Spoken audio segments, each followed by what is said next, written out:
Hey, welcome back to the Goodest cast, everybody. It's your host, Palmer Sanderson. I never say that. I don't know why. Anyway, whatever. This episode, we have PJ Prendergast, and he's driving behind me right now. I totally didn't plan that. If you're not watching, I got the latest Flash VM video playing in the background. Thought I'd like spice up these intros a little bit. Anyway, PJ came to hang out with us when we were driving in Washington at Evergreen. We've been meaning to do a podcast for a while. He happened to be there. I had my gear. We set it all up in Aaron's garage, sat right in front of the Sylvia, and knocked out a podcast. We had lots of distractions. That was distractions and interruptions put together. Anyway, lots of people hanging out around, so it's definitely an interesting one. He's got some good stuff, man. Like, friends with Tomoya, driven in Japan. He was there one of the days that I was at Mahon, so cool dude, and I enjoyed this one. I hope you guys do. Check it out.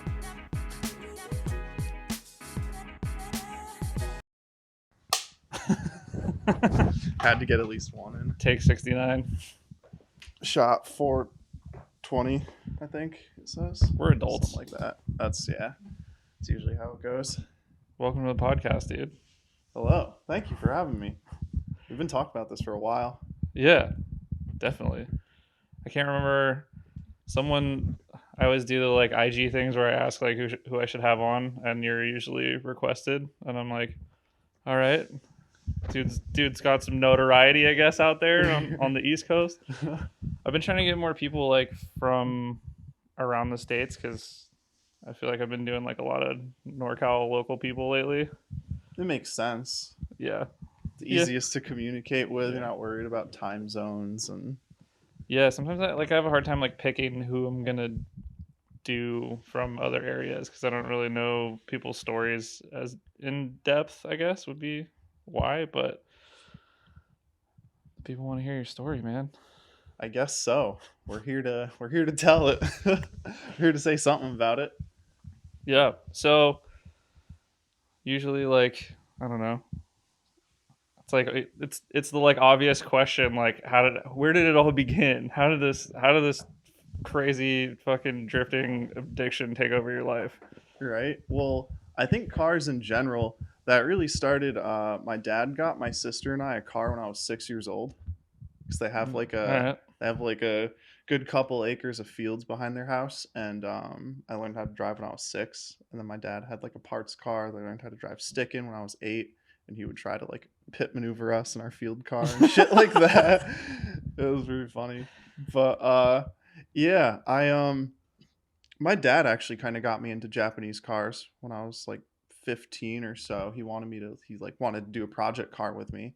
And at the time, I really wanted an STI. 15-year-old me thought STIs were sick. Couldn't afford one for sure. So that's when he decided, he's like, oh, he wants something all-wheel drive and turbocharged. So we found a 3000 GT VR4. Which is a very interesting car. It's very fucking complicated. It has 1.5 million vacuum lines. But when I got that car, I started discovering car forums and blogs and stuff, and that's when I was like, oh shit, drifting exists. This is sick. And figured out what an S15 was and was all upset that we never got them. And like, I eventually made it to our local skid pad, Lebanon Valley. When I was in high school, I found out about local events hosted by Drift Faction, and that was when like. Where is that? Where did you grow up? Outside of Albany, New York. Okay. Like town 30 minutes south or so. It's called Kinderhook. But yeah, that skid pad, when I was in high school, that's when I'd see Drift Faction driving with like Ryan Turk in this like clapped out like missile car kind of thing. Yeah. Got a couple ride-alongs, and I knew immediately, like after the first ride-along, I was like, I need 240. How old were you for that first ride-along? I think I was like 16 or 17. Whoa, and okay. Then I got my 240 when I was 19. Finally found something that I could afford. 3 long years. Right? That was the longest 3 years of my life. And then the past decade has just like blown by. 'Cause I'm 29 now, so it's 10 years of drifting this year. Actually, this June, like a week or two ago, would have been like my 10-year anniversary with Yeah, how my crazy light is that? 240. I think about that a lot. I've been doing this 10 years. Like, It's funny going to events now, just being like the old guy. yeah, yeah, I used to yeah. I mean, I was always hyped looking up to like Drift Faction and all like the older dudes I'd see at events because they were really what like inspired me and like the whole like low style thing and getting into Bosstown after Final Bout became a thing, all that stuff. Yeah, I remember seeing the Bosstown stuff, and I didn't know, like, I don't know. It's really interesting. I was just talking to Sam about this. I'm like watching some clips from like Drift Masters, and I'm like, I don't know any of these people. Like, I don't know any of the people competing, and they're like the top people. Like, I've like heard the name like once or twice. And it's like crazy how big that this thing has become. Because like I remember when I got into drifting, it was like, oh, these are the people who do it in this country, and these are the people who do it in that country. Those are like the big names. And like now it's like there's so many people doing it. Like I can't even keep track. Dude, I know like no one at my local events anymore. There's so many young kids. It's awesome to see, and I'm Yeah. hyped for them. And it's always cool seeing kids progress. And like, it's weird being referred to or like having some kid be like, "Oh, you're like OG." And I'm like, I'm not at all. But thank you. I'm flattered, but like totally not. Yeah, it's like, have you had people mention like, oh yeah, like I like saw your car back in the day, and it.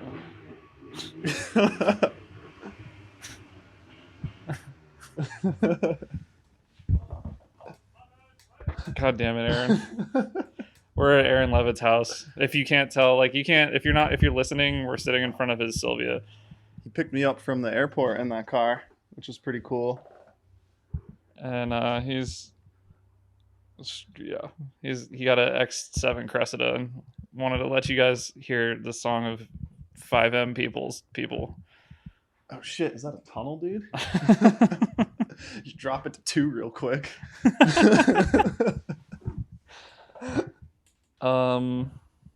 Where were we? No idea. Origin story. Oh right, yeah. So you got your S chassis at 19. Yep. Found that on Zilvia. And I remember at the time it was like it's a full SR car, had like Z32 brakes, coilovers, had like every fucking GT spec like strut like brace kind of thing you could put in a chassis. And I remember at the time being like kind of bummed. I was like, oh, 4,500 is like a lot of money for one of these right now. And now, yeah. Yeah. Now, if you found that, if I like did nothing to that car and tried to sell it now, I for sure would profit like at least 10 grand. I know, it's unbelievable. Whatever. That's the game. That's the game. We just got to start hoarding more shit. Yeah. I'm like having a hard time selling stuff now. I'm like, I need money, and I'm like, but if I sell this, am I going to have to buy it back for, 30% more? And I think people are holding on to stuff, so there's less stuff for sale. And then there's like less stuff just in existence because there's more people into it. I don't know. We'll see. I made the mistake of selling a Z32 trans last year because I was like, I kept going back and forth if I wanted to do Z32 or Z33. And this was also before I got this other hatch. I have 3 hatches now, and I bought the shell in the fall that I decided like I want to make something like this so I can have best of both worlds. But at the time I was like, oh well, I should run Z33 because that's what my teammates Kevin and Shane run, and have like identical gearing and like the car kind of set up. But they like literally drag transmission because those things their shit's hang low and they hang low. And yeah, it took me a while to find another Z32 transmission, but finally secured one early this year. Gonna like rebuild it before I put it in the car because I did way too many transmissions in 2020. I'm all set on. How many? How many did you do in 2020? I did 3, but one of them I put in the car. I got from a friend and who had gotten it from a friend, and like I didn't bother to check it. I was like, oh, it's fine. Yeah, it's from a homie. He I was out of a car. Should Probably be fine. Yeah. Go to put it, I literally had everything buttoned up, and I was like, oh, I should change, I got to drain it out and put some fresh fucking gear oil in it, and just fat chunks of gear drop out. I was like, well, this is a wasted day.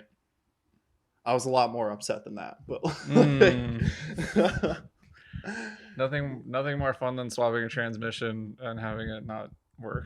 That was well, there's other things big that are lesson worse. learned on my behalf. I will not buy a transmission without checking it on the spot. Like, I'll bring gloves, my own tools, a fucking pan. Makes sense. Yeah. You waste your time once and learn a valuable lesson. Yeah. So I think I first met you at Mahon. Yeah. So like, fast forward, buying an S chassis, at 19, then becoming friends with Tomoya. Yeah. And then having him come out and drive his car at Mahon, which if I don't know if I would let anyone drive my car at Mahon. Like, there's a handful of people that I would let drive my car at Mahon, but that's a strong friendship right there. And it's a select few drivers that Yeah. And what they're capable of. And I think that I had gotten to that point because I had bought in 2018. I bought my FC from Tomoya, and I had never even ridden in an FC before. I'd let alone drive one. You were like, need it. I was looking for a car because my friend Ryan had a Sylvia that he keeps at our friend's house in outside of Tokyo, and we ended up getting that, or he got that in 2017 after we blew some money on a Sylvia that blew up that we got from a certain someone, and who was that certain someone? we the name's been thrown around on this podcast before. People know him now as the Spirit J Drift Series thing. That was a whole just debacle back and forth of oh dude, I'm so sorry, we'll help you put a head gasket in. It's like, yo, your boy's lying to you, he beat the shit out of it, fuck you, all this stuff. And it was like, nice. Yeah, people buying cars in Japan is not easy. No, it's not. I just got really lucky being in the right place and time, even just having become friends with Tomoya. I feel like that's how a lot of this shit works out. That's a pretty good friendship. Yeah, Tomoya's cool. Yeah. He's like the youngest OG I've ever met. You know what I mean? He's the youngest energy of anyone who's been doing this since before I was born. Yeah, seriously. No, he's been drifting for as long as we've been alive, pretty much. Yeah. Because the Sexy Nights formed in 93. Wow. And he's been driving before that, probably. Yeah. He used to be into racing those two-stroke NSR street bikes. That's what he did before he got into drifting. I have a picture of him on my phone when he was 18 on a little Honda NSR 50, all the speed stuff on. That's pretty sick. He's always, shout out to Tomoya, because he's always got the coolest poses and stuff. Yeah. So that was one of those photos. But yeah. That's dope. I'm gonna open that window because it's hot and I'm dying. Yeah. And I'm gonna keep derailing myself already. Nah, it's sick. You're good. Well, at least that one dude isn't hosing that boat off anymore. Yeah. But yeah, basically in 2017, that was the first Final Bout Special Stage Japan that a lot of us tried to go over and spectate, and I essentially met Tomoya kind of, so not by accident, but I was trying to get a ride along at Nico with his friend Enomoto, because all the Chicago dudes rented cars and were driving with the Sexy Nights at Nico, and I just was trying to use my terrible Japanese 101 and 102 that I learned in college, just trying to also using Translate to try and ask Enomoto for a ride. Oh my god, that's gonna be so much better. Feel the breeze now. Sorry, everybody. We were dying in here. Saw, dude. You want to come say hi, Aaron? It's the hottest shit. Yeah, you want to say hi? Warm, you want to say hi? I'm impressed you even had the. You want to say hi to the people? You want to say hi, dude? Hi, people. Hi, party people. It's hot. Yeah, dude, it's toasty in here. Dude, I thought Washington wasn't supposed to be hot. We're in Seattle, Washington. I wore like pants and a sweatshirt when I was on the plane because I was like, oh, it's gonna be cold up there. My balls is hot. Like right next to you. You don't have to put them on my shoulder. I can feel them from My here. balls is hot. Oh, shit, dude, come on, Some bro. poutine on my back. You guys vibing on? We're podding. Podding, talking about, we were discussing the whole like Tomoya situation, how I met him and stuff is where we were, Oh, yeah. where we had left off. I can't wait to listen to this one. Yeah. It's funny because I'm right here. I could just eavesdrop. All He can't You wait just to post listen. up, dude. Does it matter if I work on my car behind you? Yes. It doesn't matter. Yeah. Do you want to hear You wanna, jacking off noises and You want to change like some axles right now? lug nuts like, and Yeah. tires? All the keywords. That'd be Tires, sick. lug nuts, turbo. crescent. What? You know the meme with the chicks that change their lug nuts with a crescent wrench? I'm like, oh, that's so. Well, they got like some pliers like You- not on the lug. You don't do that? No, dude. That's That's like not- exclusively what I use. That's the only way I change lugs. only Harbor Freight shit. Yeah. I'll wait to work on my car, then I won't be rude. Okay. That'd be nice. Yeah. Okay. All right. You fucking get out of here, you distractions. I'm gonna close the garage door. We're gonna sweat to death. Right? Oh, we're just gonna lose some weight. We're gonna sweat off Yeah. some alcohol and Now we have an audience. This is the first time we got a studio audience. This is like we need a before, light like, that says like This applause is and like laugh. local production shit. I got a clipboard. I got a ponytail and glasses and a clipboard. Yeah. It's like, You do look like a porn producer right now. I feel like one. If you You can know, I only wanted see to the ask you ponytail and yesterday. sunglasses Aaron has. When's if you this had a porn casting gonna get in? couch. This porn's mid. Aaron said this porn that we're filming is low-key mid. Go away. FR, dude. Porn bussin'. It's about to be if you don't leave. I'm about He to said it's bust. buzzing. Just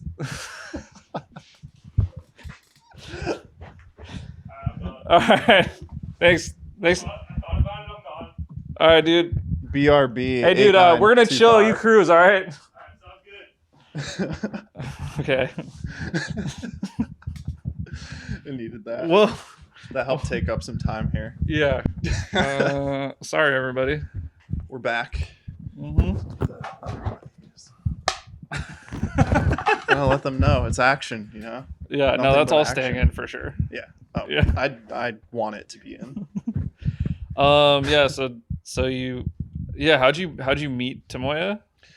I was basically trying to get a ride along with his friend, and he very loosely translated. He's like, "Oh yeah, my friend's like bringing some spare wheels or something," is what I thought. And his friend was Tomoya, and he just put me in Tomoya's car, and we got to do like the Nico Sanpatsu and like that was pretty wild. So I lied earlier. I did get a ride in an FC once, and it was with Tomoya. And then a year later, I was just like, we stayed in touch after that day. Ended His up getting English is dinner. decent. Yeah, like I can have like conversation with him, and like Yeah, you know especially sometimes we'll via translate DM. stuff, but Yeah. but yeah, no, you can like you can hold conversation with him. I should get him on here. He would. I'm sure he would love it. Yeah. The time zone difference might be a little tricky. We should to all work three out. do one. That would be sick. Yeah, we should make that happen. Tomoya, we're gonna do a podcast. Yeah. That'd be sweet. That'd be super. I like Tomoya a lot. He was like, because I was there because didn't he crash the car at Mahon? He did, and I remember. I think it was like Ilya or someone on the Final Bout live stream. I remember like looking at the comments later, and the Final Bout, like he's like, "Oh, I'm pretty sure that was PJ. Like I just saw him get out of the car," and it was like, that was my course preview. Like I was just in. Oh yeah, he was just warming up. Yeah, we were like 2 or 3 laps in. Like I don't know, like if you haven't been there, it's not like once you get there, you're like, oh, this is dangerous. Like it's the one place that I've been that like you're more scared in person. yeah, absolutely. Like Yeah, because some tracks you get on and you're like, this isn't scary. Like it looks yeah. scary. Mahon's like not scary. It's like you would think it's not scary because of it's not. You're not. I don't know. It's not like you're not doing like triple digits or anything. No, it's not like a super fast track. It's just the But danger. You're doing like, I don't know. I want to say they're doing. Some of them are doing like at least 80 miles an hour, and then like just throwing the car throwing the car just like an obscene velocity into just nothing but walls. There's a wall. There's a wall. If you go too far inside, I'll tell you firsthand that you can hit some pretty sick jumps Yeah. on the curve. Yeah, the rumble strips are like, I don't know, like 6 inches high, maybe more. Dude, I 3-wheeled that car. Yeah. So did you get to drive it after he crashed it? Yeah, that was like a weird. That was a weird trip. So I wasn't like paying like a ton of attention. every single one of Aaron's neighbors has been doing like yard work and like washing boats, and now someone's mowing their lawn. So we finally have a nice summer day, and yeah, evidently everyone's outside doing stuff. So we're gonna roll with it. If you can hear the lawnmower in the background, just ignore it. Just pretend you're with us. Just focus on us. Sitting outside. Nice Aaron. Summer day. Someone's cutting grass. Enjoying the Northwest's finest. Is this a little rainier? Yeah. It's mountain fresh, dude. Yeah. That's what they say anyways. Sit in a lawn chair talking about drifting. No other way I'd spend a Monday afternoon. Yeah. Good old Monday. Monday fun day, as I always say. Yeah, so you're showing up to Mahon and you watched Tomoya put it into the tires at the end of the straight. That was pretty abrasive in car. Like I got a little whiplash. Oh, were you in the passenger seat? Yeah, he was giving me my course preview. Like he was trying to show me how to like I just wanted to like ride with him to see the track. And like Tomoya can drive. Like yeah. So you're like, no, yeah. It was he was definitely a little freaked out. I certainly was. I mean, like I was fine. I was just like kind of shook up and was like, oh, I gotta like chain smoke a cigarette now or something to like try and calm down. I was when I went back out, the problem we had with that car that day was he had bought it from someone else pretty much as is, and he did some of his own things to it, but he raised it up. And the previous owner, to try and make it like super low car, they used 2 different brand of coilover for like the top and the bottom. And interesting. We got another Datsun, or is that an S12? That's an S12, I think. It's a Celica Supra. I think it's a Mark II. Saw last night. I saw the quarter window and it was looking S12-ish. Yeah. But yeah, so anyways, those coilovers were like 2 different brands threaded together. Tomoya raised it up and didn't realize that when he raised it up, there was barely any threads from the top part of the strut into the bottom. So after he hit the wall, I was driving around and the front of the car felt fucking so awful, dude. I was like literally just driving grip laps around Mahon. Like I eventually tried starting to drift like the back section just to like, it's like, all right, I got to do something. I got to quit being a pussy. Like I'm in Mahon. I need to do intimidating. Shit. And I pull into the pits and the one coilover like fucking separated. And then we fixed that, and then it started to feel better. I started gaining some confidence. I remember looking at that, and I was like, whoa, how'd that happen? Yeah, it was barely threaded together. Yeah. And then I finally started gaining some confidence, and then I hucked. It would have been a good entry had I been closer to the wall, but I was like way too inside because I was like all paranoid and trying to stay away from the wall. Yeah. Took it way too inside and jumped the curbing, and do the screenshot from it, I had like 3 wheels off the ground. Like that shit got pretty high. And when I landed, then the other coilover separated. Did the same thing as the other side, and it like fucked up the brake line and stuff. So that ended our day. That's what I remember seeing. Yeah, that was the second time. Yeah. On the other side. And like Josh from Front Street backed the S15 into the wall that same day. He drove. I watched that happen. I was just like, just mind blown. He just drives it back down. Yeah. And then like nothing really bad happened. No, it was fine. I was like, wow, that was probably just like fucked up the exhaust or something. Yeah, like he just drove it away and they like kept driving it. I don't think it like bent anything, or I don't know. That was interesting. It was like I like didn't really know Josh either or the Front Street Dudes or you, and I was just like, wow, there's like a lot of people from drifting in the U.S. like at this like random Mahon day, like in Japan. Like how weird is that? And like everyone's with different people, and like it was just like this like kind of thing. It was cool. Me and my friend Mike were with Tomoya, and Yeah. like we had stayed with Front Street in Osaka, and then took the train out to some like local train station that Tomoya picked us up in, and then me, Josh, and so like the donkey style dude rode in Tomoya's FC on the flatbed. I don't know if we're supposed to say track. who that is. We can bleep that out then. Okay. All right, we got to bleep out one thing so far. That's not too bad. You're just gonna have to find what time that was at. Yeah. Figure it out. Yeah. Anyways, we were with donkey style, riding in the FC on the flatbed to the track. I saw you guys pull up. It's like that's different. They would not allow that in California for sure. No, Tomoya didn't really care, but when we left the track, Ryota gave us a ride in his in his S14 on the flatbed yeah. back to Osaka, because I think Ilya and someone else were riding like in the truck. So then my friend Mike and I were, Ryota is like the nicest person ever, and he's like, yeah, no problem. You just got to kind of slouch down. So we're just like slouched as low as we could be in his bucket seats, and instead of just like cruising around pictures town. In his yeah. Oh yeah, we whipped through a bunch of city streets to like. Oh yeah. Get back. Yeah, because they all have like roll up garage, like single car parking garages. That's where they like keep all their cars, like because like no one, you can't like leave your drift car like on the street. I think like not in the city anyways. Yeah, well, you have to have like a parking spot per car or something. Like that's the rule in Japan. So like I think they all have these like single car roll up garage like car storage, and that's where they like keep them. So they'll go like drop their car off, and then like most of them live in like apartments and stuff. Like people don't really like have big houses with like lots of cars around. It's like not a thing in Japan. And even the countryside is pretty metropolitan, I feel like. Yeah.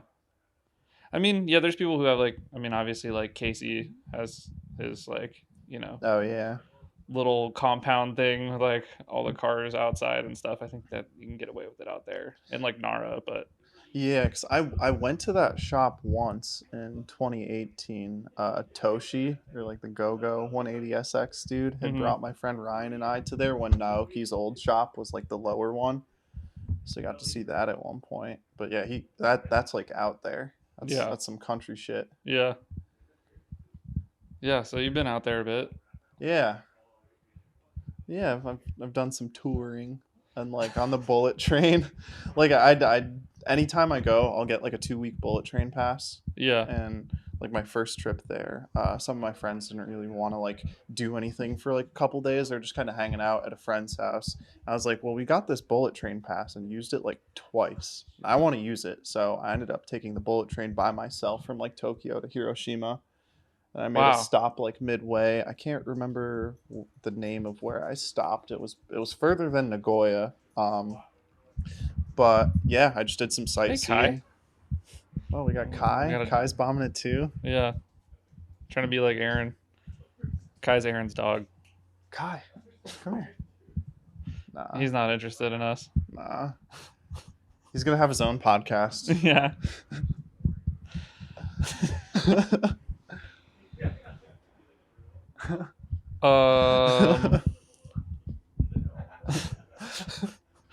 They're just like hanging out watching us. It's really interesting. I've never had this happen before. It's like fine. Dude, you guys are the worst studio audience ever. You're supposed to laugh when the laugh light comes on. Yeah, when it says like applause or laugh, you gotta laugh. But otherwise, shut up. You know what I mean? Like, you guys can come say hi if you want. Oh Jesus! Let me know when to laugh. I'll fucking laugh. You guys are just gonna talk in the background the whole time. Yeah. Well, we don't have the light. You gotta have the lights that says like applause and laughed and like aw. Perfect. That's That was not forced at all. We'll just do one later with all you fucking jerks, okay? Oh, sorry. Tell a joke. Tell a joke? Your face, dude. This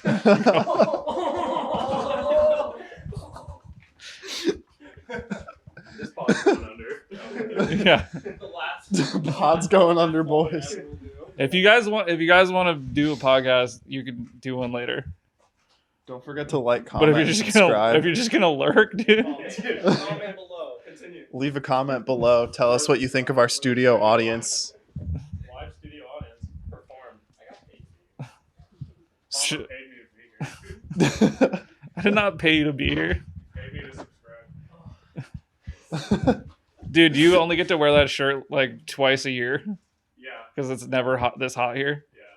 Nice. Why it's still so He's got like a Hawaiian shirt with like RPGs and AK-47s on it. Yeah, just come show the people. You can show the people if you like. Show what they want. All right. No.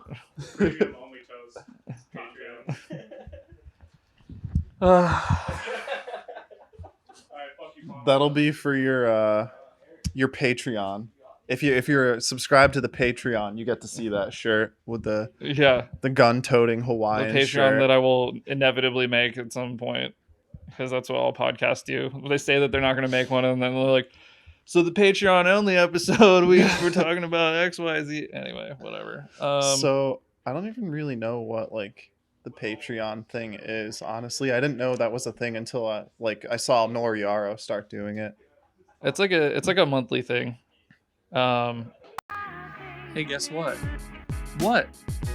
This episode is brought to you by Tire Streets. Code Goodest651 for the Accelera 651s, 20% off. Give them a shot. I ran them all around front, rear.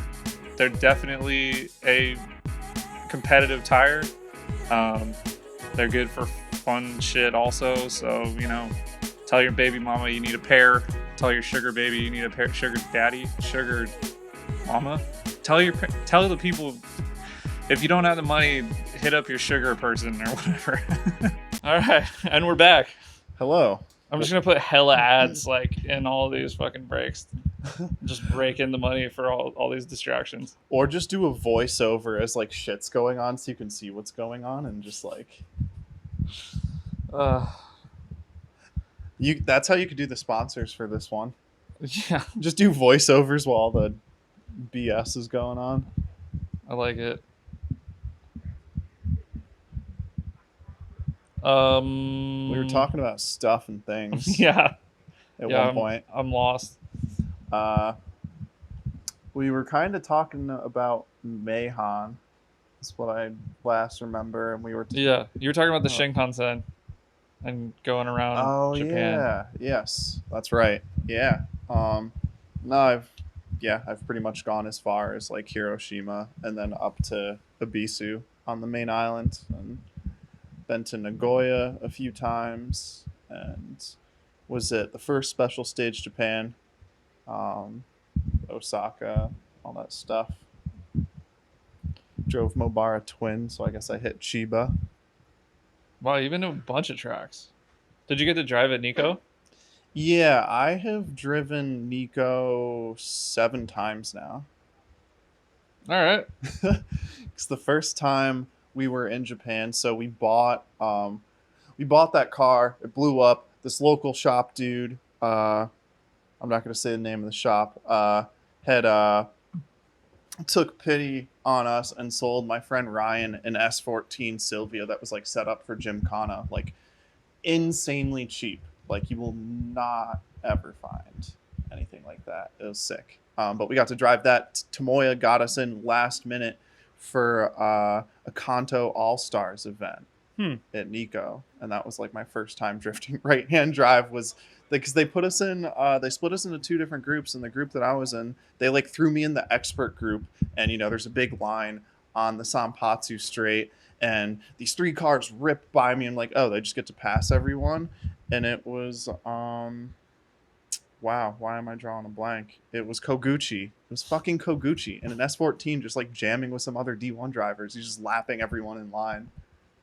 They're like, we don't wait in line. No. Koguchi doesn't wait. There is a hierarchy everywhere.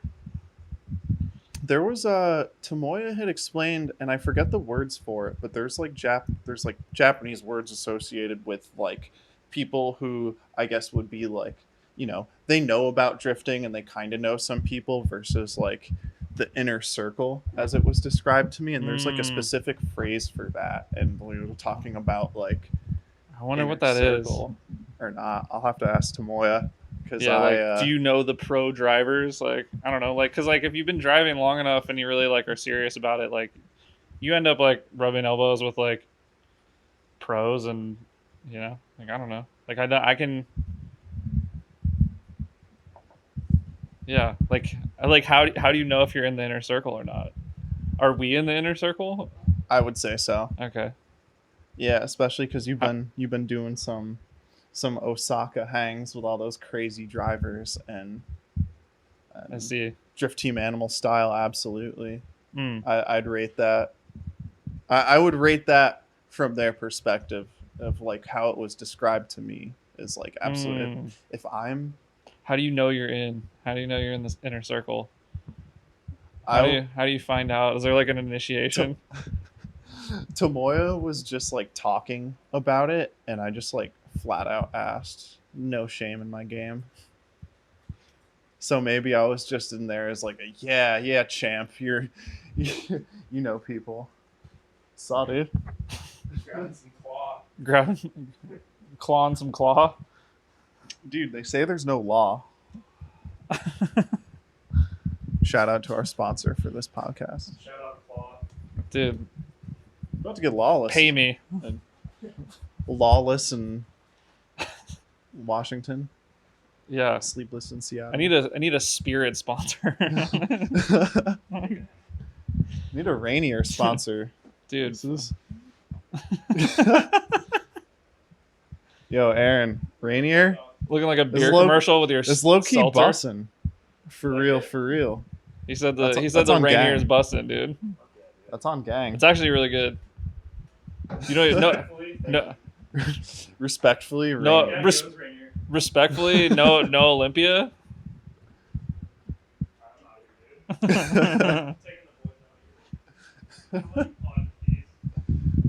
All right, see you soon. Just trying to pod in peace, bro. Wow, they're really leaving for us. That's so nice. most distracting gang of like 7 people just like hanging outside. I've never had to do like a podcast in front of people who are like not listening. Yeah. If you have like one person or a couple people and they're like engaged, then it works. But if there's like a gang of people just like lingering, it's like, yeah, no, it was a little distracting. Not that they meant it to be, because they're endearing. Anywhere to go. They have nothing else to do except heckle us. It's all in good fun. But we're just waiting for some cars to leave right now. Yeah, we can talk about distracted. Stuff. I don't care. They're gone now. We're safe.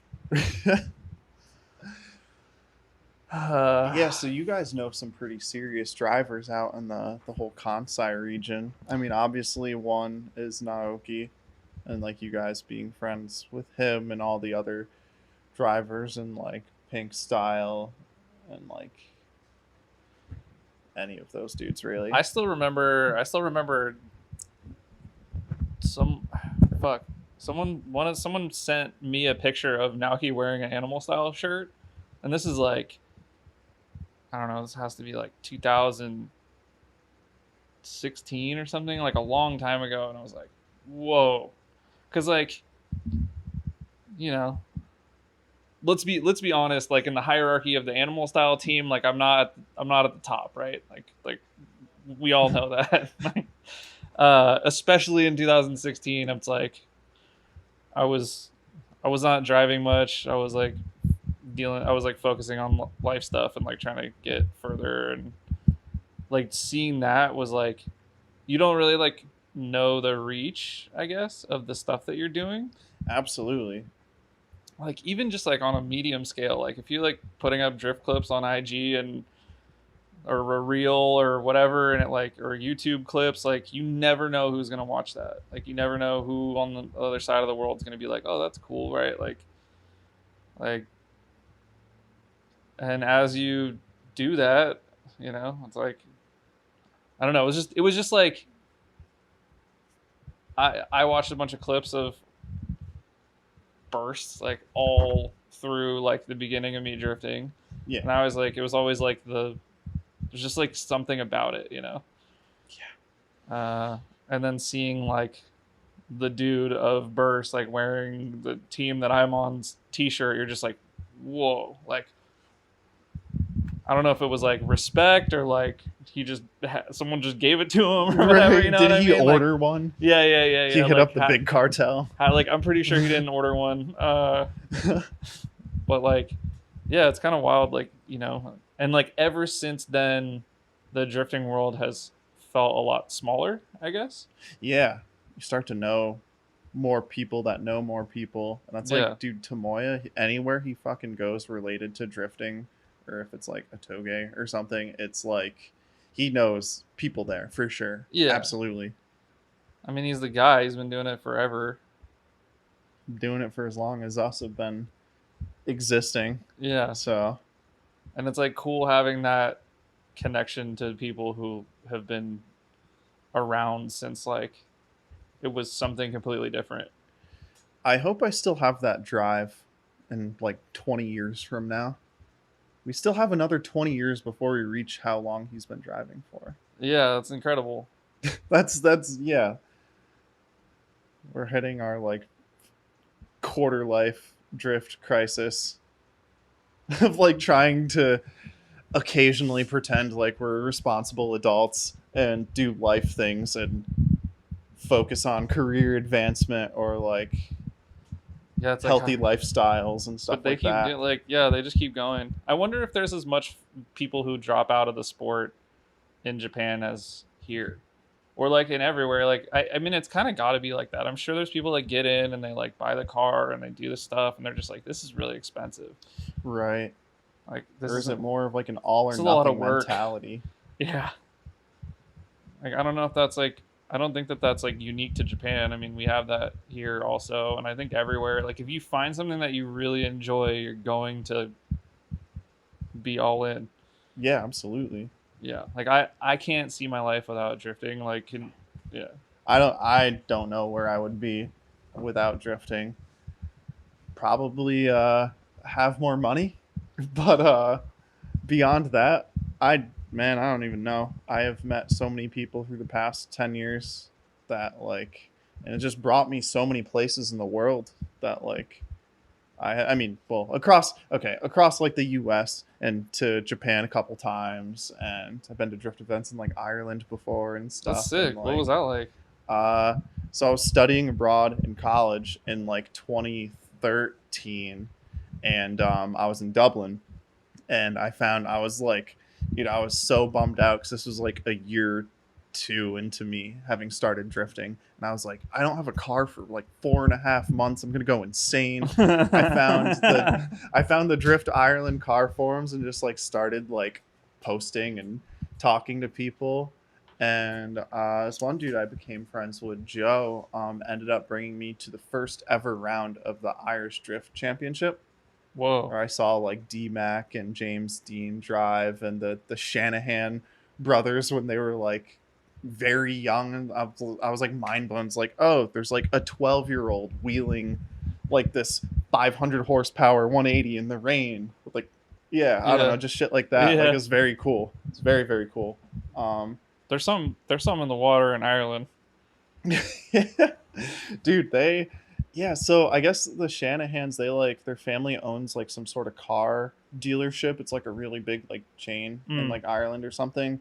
And they have just like a bunch of like these like, not like dirt tracks, but like these kind of like circle track kind of things. I know people are going to like hear me try to explain this and be like, oh, it's this or that. But we're getting the gist of the fact that they've just been driving and like racing cars and all sorts of shit since they were super young. Not just like, oh, I raced like go-karts as a kid. Like they were like ripping cars and stuff. And anything like that at a super young age. And if they catch the fever, Yeah. And then they're like, over. Well, we got it, so keep it going. Yeah. Yes. What a life. I wish. Yeah. I don't know. There's like I wish there's that something they don't. sweet in like doing it yourself. Yeah. Yeah, it's a weird double-edged sword. I don't know if I would like or if you make like your hobby your career, do you lose interest in it as a hobby? How do you keep yourself motivated after like, oh well, my 9 to 5 is like I have to go drive this and throw perfect runs and like please my sponsors and Yeah. appear in these videos Sign boobies and right? like That part doesn't sound bad. That part maybe I could get used to, but like, yeah. but yeah, I don't know. That is an interesting question of like, just like being able to handle that kind of stress. But the only times I've competed in contests, it put me in a different mindset that I like really liked, honestly. Like where I was like, oh man, I really want to lay down like a perfect run, but it just like, it's like it kind of cornered my mentality behind driving to force myself to like be on point and really actually capture all of my attention span for once in my life. And There's something to be said. I think people. Yeah, I think drifting attracts people with certain, just like comedy attracts people with certain mental illnesses. Finance attracts people with certain mental illnesses. Sociopaths. Just kidding. If you're into finance, maybe. If you're like an investment banker though, like you're like one of those, like you kind of probably don't. Low key, Like, you have sociopathic tendencies. Low key, kind of sus. Yeah, for real. I think the people that are really obsessed with drifting, like we probably all have some similar, maybe not mental illnesses, but like brainy stuff. Mental illnesses are a spectrum, anyways. Yeah. Any of them. Well, yeah.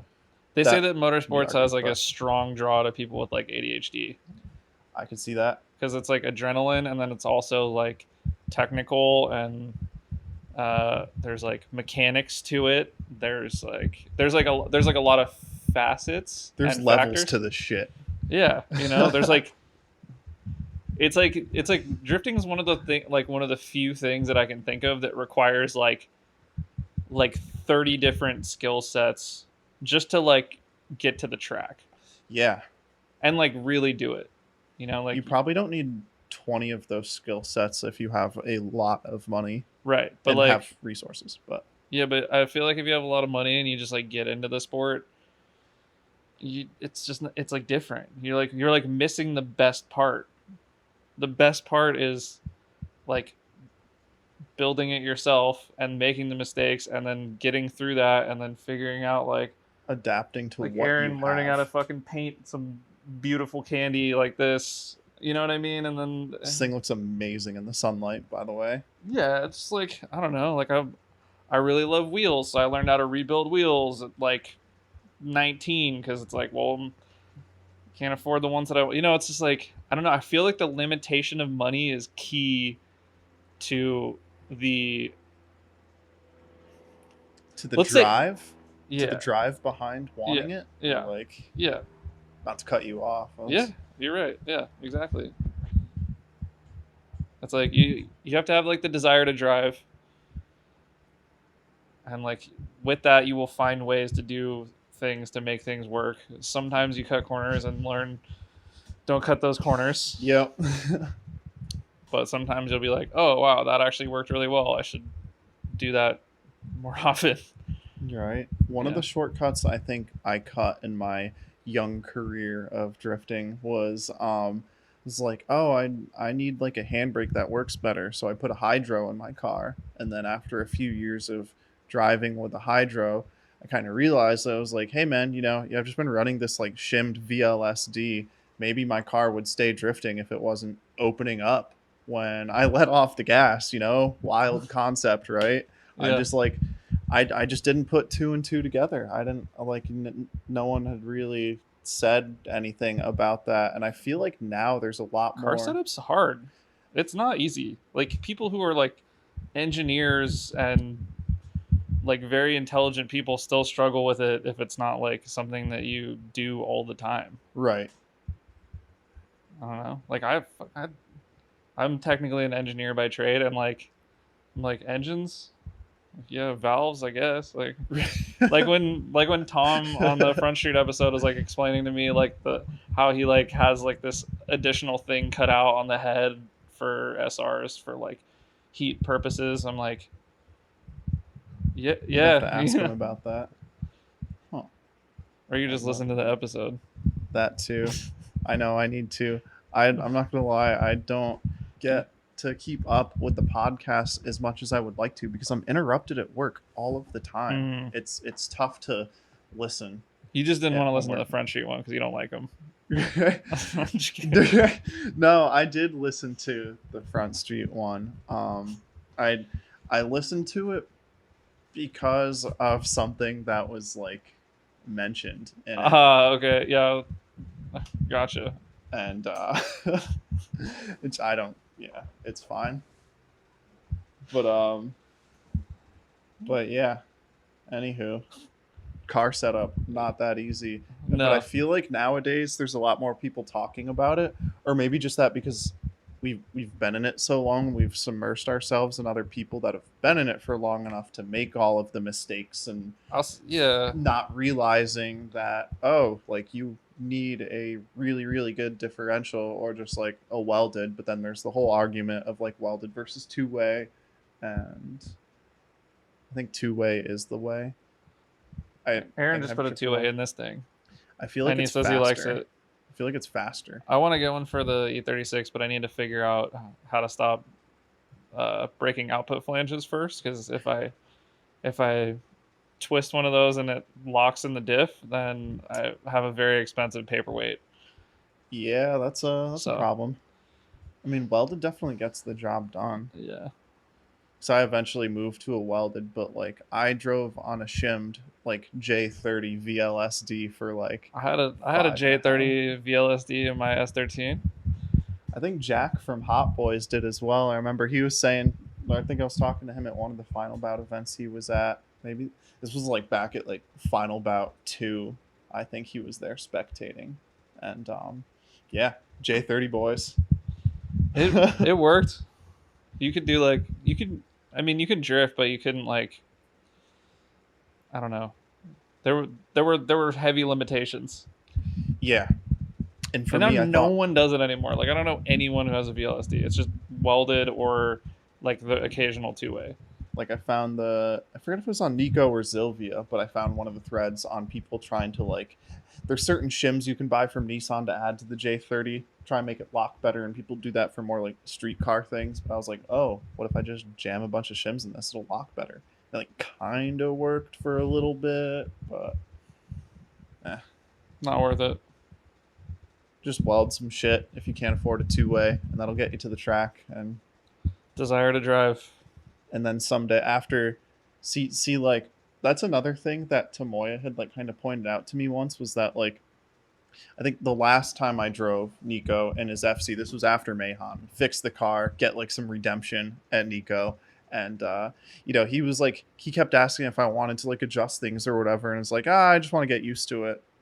That's like that's a good part of drifting, is like don't change things every event. Oh, I was so guilty of that in the beginning. You got to try it, and I would like go out and be like, oh, that's not driving right, and I would like change like 5 things. But like it was me.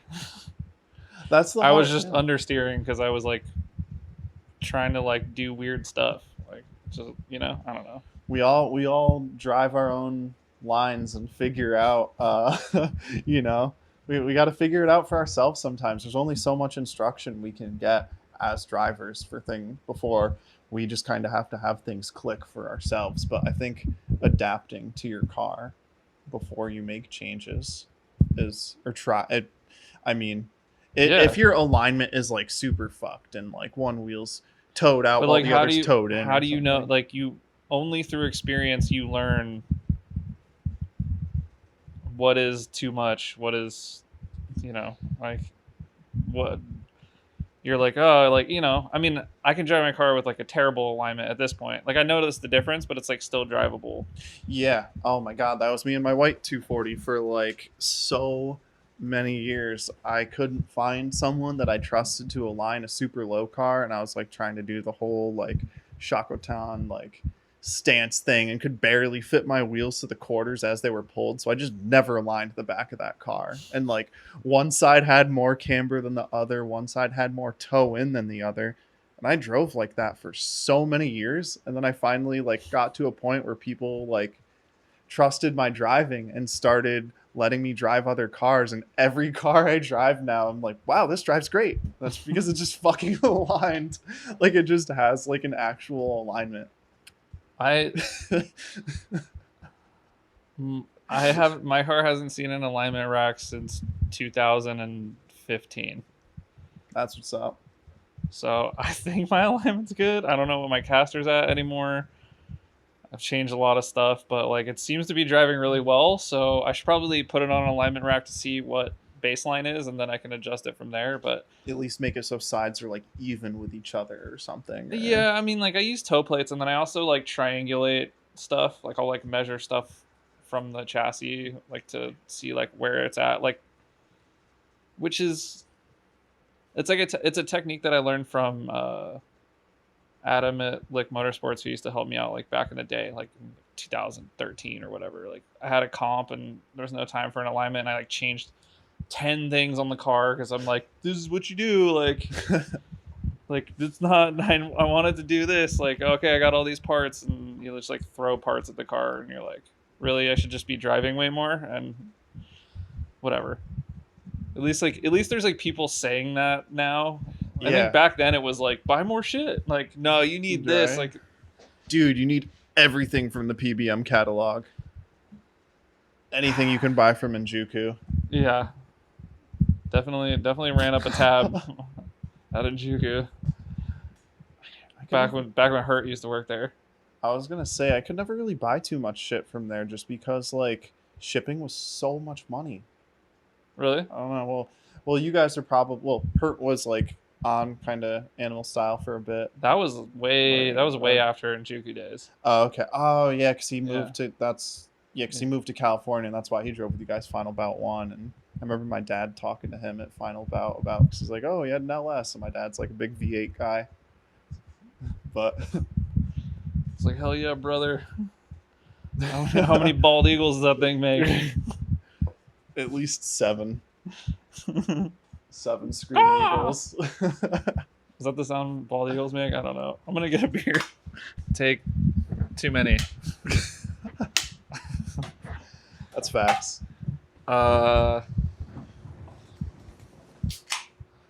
So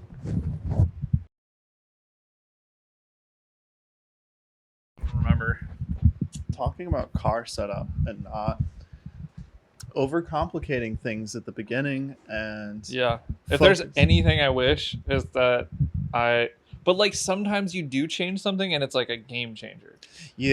I think suspension and diff is the most important thing. Like, don't go crazy overboard and get like the most crazy fucking angle kit, like giant bolt-on like 900-degree lock kit, like, but make sure you get something that like you can drive comfortably with. And like suspension wise, like coilovers, some of those questionable ones, like they work, but like if you're learning to drift, that's like something that I would avoid. Like you can drift on them once you already know how to, but like I'd say learning to drift on like terrible suspension is very inhibiting. Yeah, it's like too like bouncy. Horsepower is not important. It's like tires, suspension, and just welded or two-way, and that's like pretty much it. Aside of a seat, I drifted a stock seat for like a couple events, and when I got a bucket seat, like my driving really like game changer started increasing more. Just there, I was like, because you're not like fighting the car, you're like part of the car. Yeah, you feel what's going on so much more. Yeah. And the other one that I think that gets missed a lot is the clicks on your suspension. on your coilovers.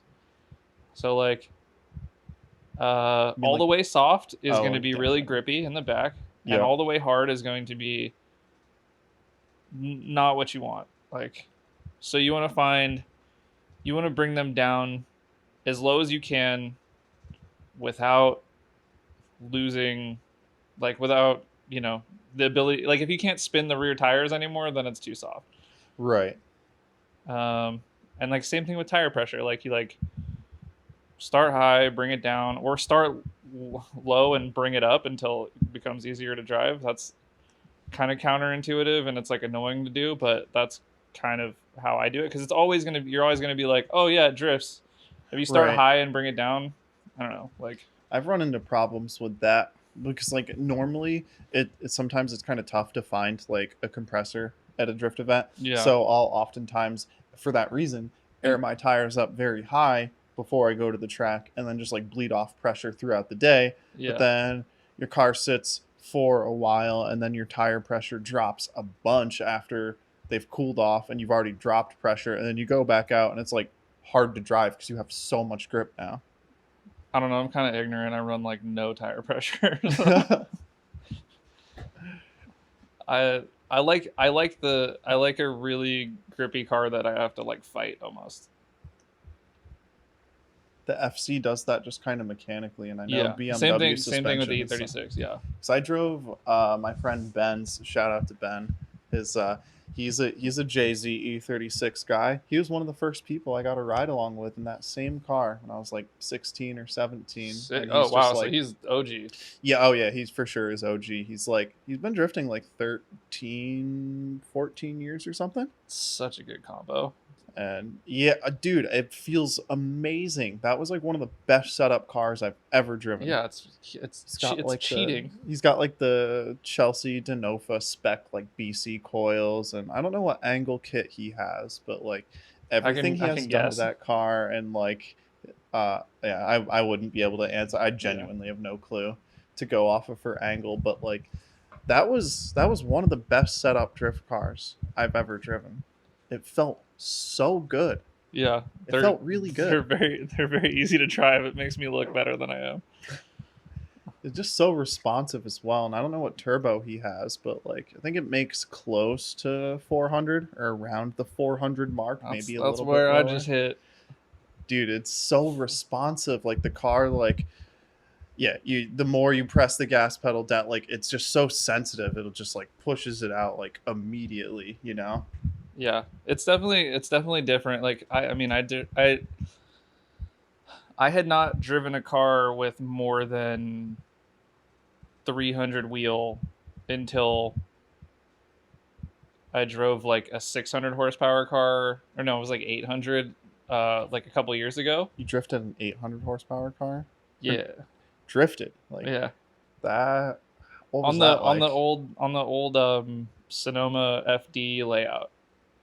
Wow. Oh, What my car friend was that? Donovan Brockwade has this like ridiculous E30 with like that has a turbo S54, which is like the E46 M3 motor. Okay.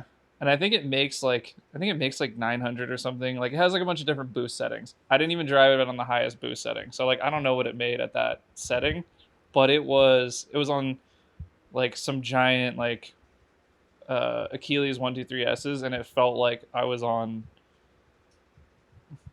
triangles. Like Oh, I'm sure it just blew the it tires was off. insane, and then like dog box, all the stuff. Like Oh wow. it was. I was like, oh, this is different. Like this is a very different machine. Sick.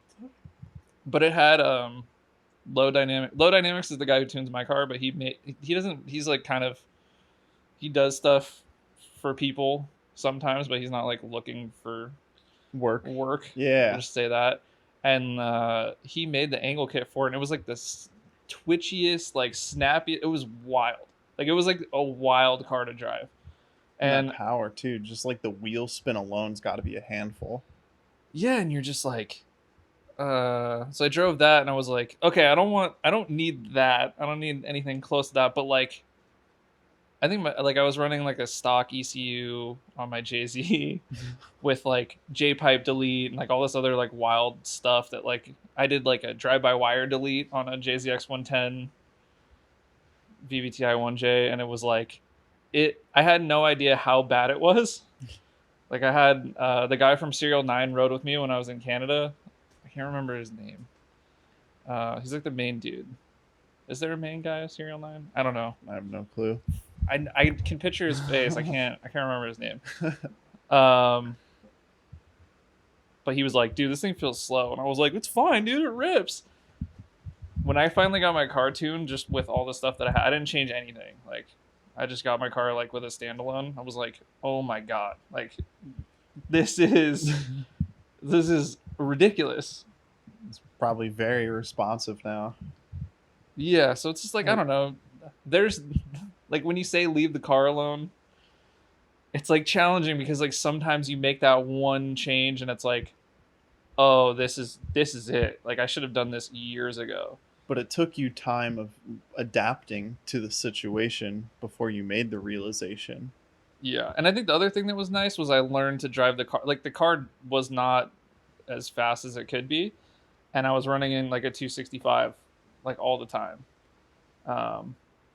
And with the E36, they have a lot of mechanical grip. So like a 265 on an E36 with like a motor that's not like doing what it should, even if it is a JZ, like it did teach me to drive around, like keep the car going and like carry a lot of momentum to be able to keep the car drifting. So like that's why people always say like learn with low power and you can drive anything. Because like when you jump in a high horsepower car, even if it has a super sticky tire, it feels like a slow car with a regular tire on it. Right. So, I mean, I only drifted like 2 years on stock SR before my father and I rebuilt my engine, and I got like a GT 2871R. Yeah. And then I was like drifting on 350 for the longest time. But going back to the FC felt like, not that the FC is like slow, it only makes 250, so it's plenty of power to drift, but it like that in culmination with the mechanical grip, They just and have like how those chassis just have a ton of grip. it's a handful to drive, but it's so rewarding when you make it work. Yeah. And like I feel like the past like 4 years of drifting that car have like, although I haven't been necessarily tandeming as much in it, and or Is like that like even a car you're tandem, trying to preserve, or is that? yeah, that's kind of the idea. I mean, someday I kind of want to make that car a grip car. Hmm. I think would be sick. They are now, great grip cars. I mean, now I have this this gray hatch that I'm working on. I bought a shell for like $800 in the fall. That Not bad. which is not easy to find these days. Yeah. Mind you, this car has a fair amount of rust. It had been sitting with the window smashed for like 5 years, so it smells like mouse piss inside. Nice. Both quarters are like super caved in, but that's why I bought it, honestly, because I can now have a car that like I don't feel guilty about chopping up for overs, and don't feel guilty about like crashing, or like I'm basically building this car to drive Super D with you guys. Like that's my Okay. goal. That's like my big goal in the next year. There is like different schools of thought. Like, I would say Bosstown, your team, like you guys have very nice clean quarter, like nice paint. Like, Thank you. Like, they're beautiful cars and I love them. And deep down I want like a nice clean quarter, like car that I could, drive on the street and be like really like proud of. But like I'm just like all in on this like stupid driving. Like, there, I think once I cross that threshold, it's going to be hard for me to step away from it, because I Yeah. feel like having the whole clean car thing is awesome. I mean, that is certainly an aspect of drifting, right? Is like having a car that like it's like you go to a drift event, oh, it looks like a rolling car show. That's sick. There's shits on the ground. They have these Yeah, huge I chrome love it. wheels. the Love cars it. are gorgeous. I'll never get bored of that, but it's also caused me to hold back in my driving for so many years because I was afraid of wrecking the car or my quarters or the aero. And then also my white 240, just like, yeah, I started eating transmissions, and once I raised it up and put B knuckle in it and tried like getting more grip out of it, like my car made a lot of grip for, not being like wide body on 265s or whatever. Yeah. But yeah, I I'm at a point where I lived with my parents for long enough to be able to afford the duality of like having like the Kansai versus Kanto thing, right? So that's kind of the direction I'm heading in. So I'll have the white car, like the super low, Yeah. kind of, return it to its former glory someday. Yeah. The gray car, I'm trying to crash with you guys, like Okay. lightly crash. I'm not trying to total it, but like I Yeah. want to rub some doors, dude. I'm trying to like. There's like no, I can put myself like mentally. I can put myself in like my own. I don't know. Like I can go back to the memory of like being like 3 cars deep at Grange and like bumping into Jason and just like laughing out loud, and like Jason. Yeah, that sounds sick. And like you like pull up to the line and Jason's like, giving you the thumbs up because it's like, I mean, they've hit my car so many fucking times, and like once you get to that point where you're just like, I don't care, like I don't care, it's like really freeing. I feel like I feel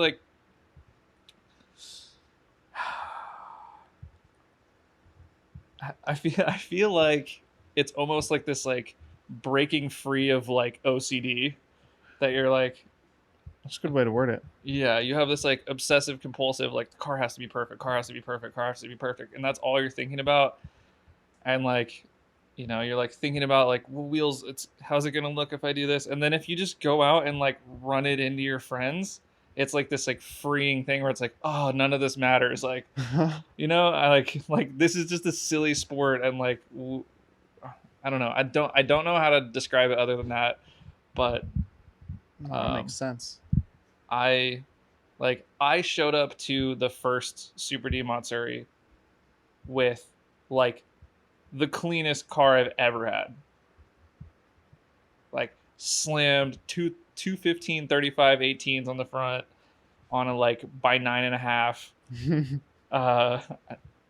11 or 18 by 11 and 18 by 11 in the rear with like I think I had a 255 35, so like some tire, but just like rubber bands, huge wheels, slammed like, but it looked so good. And I like look at my car now and I'm just like, like what have I done to this thing? But like the amount of like disappointment I had leaving that event and not like driving the way that I wanted to. And like there's something about being on track with like Nakamura and like watching him and Jason just like throw down. It's like, this is like my friend, like this is like my boy that I like, like this is like the homie, and he's like throwing down with who I consider one of the best drivers in the world. Absolutely. And Jason's you're like, why can't I do that? He's in the house right now. Yeah, him and Francesca drawing are working shit from on home. AutoCAD. Yeah, he's literally he's AutoCADing. 50 feet away. Yeah, something and like he's you're like watching him just like run after run after run, and you're like, why can't I do that? Like why can't I do that? What am I doing wrong? And you like look at it, you're like, power, I need power. You're like, they make more power. If I make more power, I can make more grip. My car's too slow. They're ditching me on the straight. And so like did the Jay-Z, because I went to did the Jay-Z, then came back. Oh, so you had like a stock M at that point? Yeah, S52. It was tired. Yeah, and like then I went to Japan, rode with Naoki at Mahon. Oh, you got to ride with him? I got to ride with Naoki in the car that I got to drive. So Aaron Wong, that's an experience, from Wolf Rain was like, I was like DMing him because I was in Japan. He's like, oh, you're in Japan, like come say what up. So I came out to Mahon, had like a full-blown panic attack trying to get there because I'd never been out of the country before, never rented a car, never driven in Japan, and like I got to Osaka at like, I want to say like 1:30 p.m. Okay. And I'm trying to get to the track before it's closed. Oh yeah, which is like you have until like 4 or something. Yeah, and so I'm like trying to get a rental car. I already booked it, but it was like a whole process. Osaka's not quite as like English friendly as Tokyo too, so I'm like learning that as I'm there. Right. And then navigating. Tokyo's confusing as shit. I've been lost in Tokyo so many times. Yeah, now. well, in like Osaka, they have all these like roads that like go up and then down, and you can be like under the freeway or on the freeway, and like Google Maps can't tell the difference. And it was like, That's why we got lost one time. But anyways, yeah. so like you're like, whoa, drive. Anyway, I've told the story like a bunch of times, but like, I go there, I drive the car, I do 3 laps, the session ends. I drifted the infield fine, but like didn't do the entry, got scared. Never upshifted third. It had a 408 final drive. Like I was like, no, I'll do it in second. No, I was not going fast enough.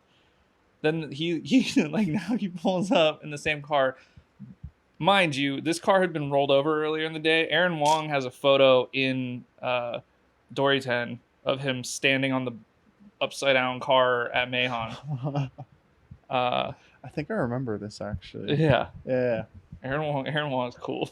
I don't think I've met him. He's great people. So you got to ride with Naoki. well, in the car that I'm driving, like it'd been rolled over, windshield shattered, roof caved in. They punched the roof back up with a bottle jack, and the door like wasn't closing. So like I'm going down the straight and the door is like flopping, like the driver door. No seatbelt. That is a scary track to be doing that. No seatbelt. The helmet I'm wearing is like way too big. Yeah. I just had a full blown like panic attack trying to get there. So I'm like already like wired. Drove ass, get in the passenger seat. The windshield shattered. Like going down the front straight, like glass shards are just like hitting you in the eyes. And like perfect 90 on the wall. Also, the car was like one of the hardest cars to drive I've ever driven. Like no front grip. Like it was just set up like, but like back then I just didn't have the skill. Like I'm gonna be real. Like I did not have the skill, and I did not know that I didn't have the skill. I just thought I was always blaming the car. Like not enough front grip. I was like always trying to throw front grip at cars and like do this and do that. And it's like, no, you're just not you're not loading the car up right. You're not like using the throttle right. Like these are the things that you like when you just say fuck it and like just be like, I want to make this car drive as good as it can, but I also need to drive it as much as I can to find out those like small changes I need to make. So like riding with him, I was like, wow, I don't even know how to drift. And like came back, I sold my Lexus. I got like 400. I was like, I need to tow more. Like that's what's stopping me. And I was like, I just like made all these like changes in my life to like be able to do it. And then I went back to the next Super D, still sucks. Like Super D Monterey, like now he was there. I couldn't keep up with him. And I'm like my car was a little slow at the time. Like I had like some issues or whatever, but it's a long way of saying at the very end of that Super D Matsuri, the second one, when like Nishio and like Miki and Naoki came, like all 3 of them, Mm-hmm. Like at the end of the second day, I was just like, fuck this car. Like I don't give a fuck about this car. I just started throwing the car as hard as I can. I don't care. Like, what am I going to do? Bend a wheel? Okay. Like, I'll fix it. What am I going to do? Break a control arm? I'll fix it. Like, bend a tire? Whatever. Like, I don't care. Like, doors? I'll buy some. You know? Like, I just, like... that's, like, weird switch flipped in my head. It's, like, an OCD thing that, like, I was, like, always, like, thinking about the car. And then as soon as I stopped thinking about the car while driving and just, like, driving the fucking car, like, everything got better. Yeah. And having a car to do that with is like key. That's kind of what I'm getting at. Yes, I am finally crossing that threshold 10 years into drifting. And I'm very, very, very excited for it because just seeing you guys drive and like really experiencing Mahon in person and like, all of that has been very influential for me. And even just like being here this weekend and like, or like, you know, hanging out with Julian this past weekend, even just watching him play Assetto, dude, he like, I got a ride with him at Final Bout 2, and that's kind of how I became friends with him. But getting to like watch him like kind of drive again, even if it was a sim rig, he fucking rips. It blows my mind how fast he is with his hands. They're just like so like perfect. That's like that one Noriaro video of the dude from Team Orange. I can't think of his name right now. God, I've watched this video so many times. Team Orange dude at like Higashi in a bone stock 180. I haven't seen it. Slamming like fourth like gear entries down the straight. This guy is a robot behind the. I've watched his video so many times because his handwork is just. He looks like a robot, dude. It's so perfect. Every shift is like so quick, and like his handwork is always super precise, and like that's I don't know. That's one thing that I think helped me with driving as well over the years, honestly, is as narcissistic as it sounds, is watching myself drive, watching videos both out of car and in car. See That's what the narcissistic. fuck you're doing. That's just And, research. Like, yeah. I mean, yeah. You have to do it. Because like in your head, you remember, like if you have like a sick run in your head, you're like, I did everything perfect. And then you'll go back and like watch it on like GoPro, and you'll be like, "Oh, I fucking, why did I e-brake there? I didn't even like that. There was no need to do that." Right. And you're like, "Okay, well, okay. Next time I won't e-brake there. Next time we'll floor it, and then tap the brakes for a second and get right back on throttle or something." Like, yeah, or like you're in your head, you're like, "Oh, it was like on his door," and then you like go back and watch, and you're like, "I wasn't even close. Like, what am I doing?" These were two separate runs. Yeah. Like what? Like my memory is deceiving me. It's not narcissistic when you go back and watch yourself drive and rip it apart. Right, it would be fair, narcissistic fair. if you went back and watched the clips and you're just like, I'm the fucking best driver that ever That existed. run was fucking sick, dude. And there are people who do that, and we don't need to name names, but we're gonna fucking carry on. Yeah. I keep doing that thing with the cord you told me to not do, and I'm also trying to like face the camera more because I feel like my nervousness has just been like. That's okay, dude. Yeah, they don't. No We're one cares. hanging out though. We're just most shooting people the listen shit, to it anyway. Don't worry about the video. right? Yeah. Shout out to the people watching the video though. Don't forget to like, comment, and subscribe. Yeah. We did spend like 45 minutes setting up this shot, so. And then waiting for people lawn mowing and the neighbor bumping little something or other, and then someone else like hosing off their boat or whatever. They're power washing a Mastercraft over there. They're sweating it out. It's okay, dude. All for the love of drifting. All That's for why we're here. all for you to have something to do while you're at work, everyone. So can laugh at us and me. That's what I'm here for. Yeah, so everyone just get cars that you don't care about, or decide that the car that you have you don't care about. But also, like, you don't have to like drive it into walls and stuff. Y'all should start driving some other kind of chassis though. Like, we got to preserve some S chassis for us. Well, that's what I'm saying. Like, I'm kidding. E36 is great. Like, they still exist. You can get them. That's a really good handling chassis. It's a great platform. If you want to get into drifting, I would say that there are a few better cars to, like, at least at this point. Like, if you want to get into drifting, obviously, like, an S chassis is not really that realistic at this point. No, you got to, like, honestly, you got to know people or just get, like, super lucky or be one of those fools to spend, like, 10 grand on some clapped KA car that's just not worth it. A really good Corolla is undeniable. A really well set up S chassis is undeniable, but getting an S chassis set up really well takes quite a bit more than you would expect. And like, I don't know, like the nice part about like a trailing arm car like the E36 is it doesn't really take much. You just like slap coilovers on it and like add angle. Like you don't have to do wire tucks. You don't have to like do all this like additional crazy stuff to get the car drifting. They already make a ton of mechanical grip. Yes, and they're front rack and they're just, it's like, oh, they're front rack as well. Yeah. I don't think I realized that. Yeah, no over centering. So put the big lock on it.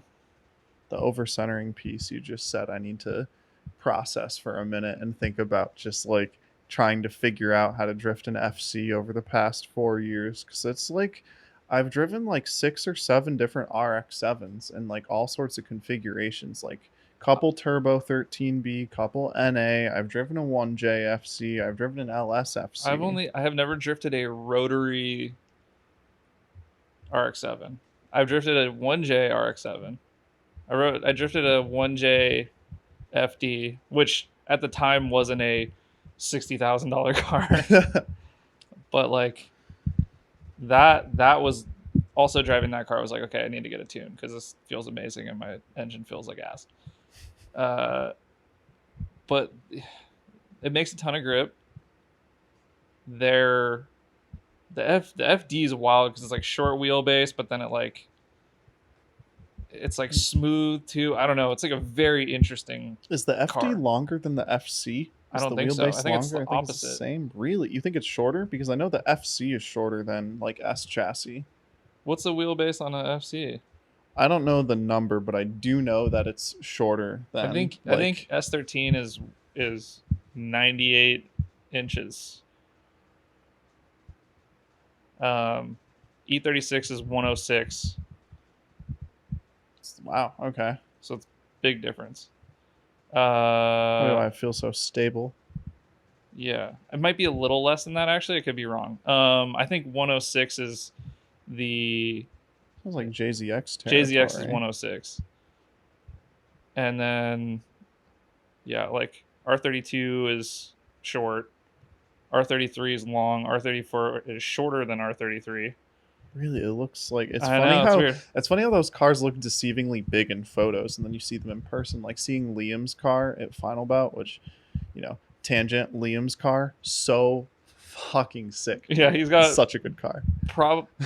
Probably top 5 favorite cars in North America. Yeah, that's on that list for me. Insane. Anywho, like just the noises alone. Oh my god. Fucking RV. Yeah, because he was at Final Bout Gallery. So when I saw it, so sick. Yep. Shout out Liam. Give him a follow. I'm wearing my Carhartt hat just for him. Oh yeah, he's a big Carhartt guy. It's funny you say that. I never thought about that, but I feel like yeah. I got some Carhartt too. Not on, but like you know. Yeah, we gotta dude. You gotta rep your set. Dude, worker chic. I used to be a technician. What up? Now I work in the office.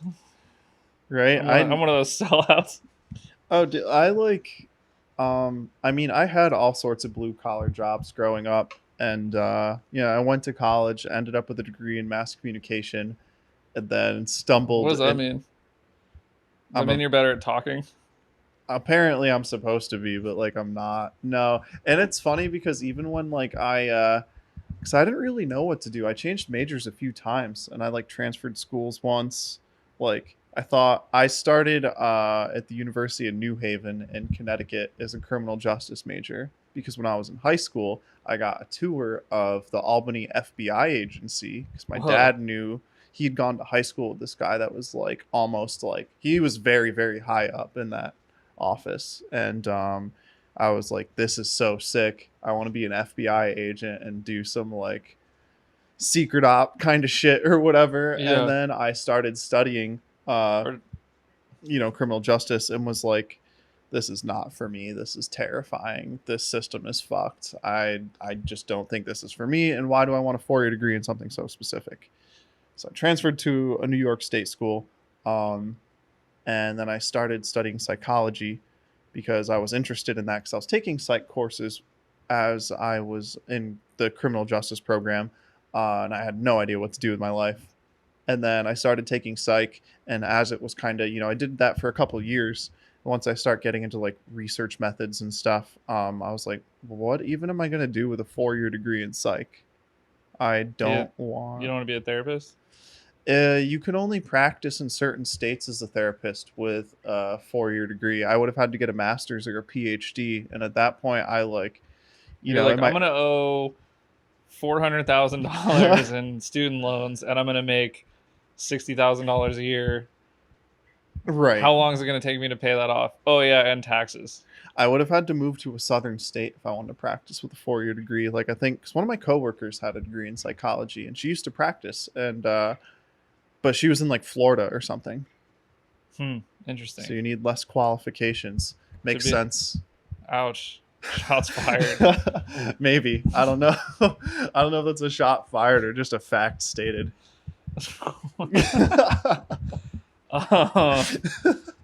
My tire sponsor is in Florida. Is that where they're at? Yeah. Oh. I'm gonna go see the Tire Streets warehouse and then go to Miami. Be like, come on, Tire Streets, take me out. What up? Right. Let's. I've hit been the doing town. good for you guys. Right. I did order a pair of tires from Tire Streets. That I bought those 651s. I need to try. Not that the FC needs more grip, but we're gonna try it. Yeah, check it out. Okay, so you did a bunch of schooling. How did you manage drifting during higher education? Because I feel like a lot of people like are like, I'd rather drift and just work whatever job than like pursue higher education. For myself included. The first several years, I maybe like the first like 2.5 to 3 years, I would either go to this Toyota dealership that I worked at and get like free like 16s from behind the shop, or I'd go to some local shop and just buy like whatever used tires I could get for like $10, like a pair kind of thing. But mind you, I would go to an event and I would go through like 8 or like 10 tires because they would just blow out like every every 3-4 laps. And then you start to realize like it's just cheaper to buy new tires. Yep. Yeah, that's what I realized. Yeah, because if you have a lower power car. So long because I was like, no, I'm not buying new tires. Like, well, then we got to the position where I was, I'm mounting so many tires. Well, actually, Mavis Tire is mounting so many tires, and I'm blowing so much money on these dudes that don't give two shits about my wheels, and like, or get mad that you brought your own tires to a tire shop. It's like going to a burger joint and bringing your own buns or whatever. Like the one comparison that was told to me. Like, and then they charged me $60 to flip 2 fucking tires. And I was like, all right. We ended up getting a tire machine. Long story short, that was the hack. Oh yeah, pro tip, get a tire machine. That was good as Kaz pro tip.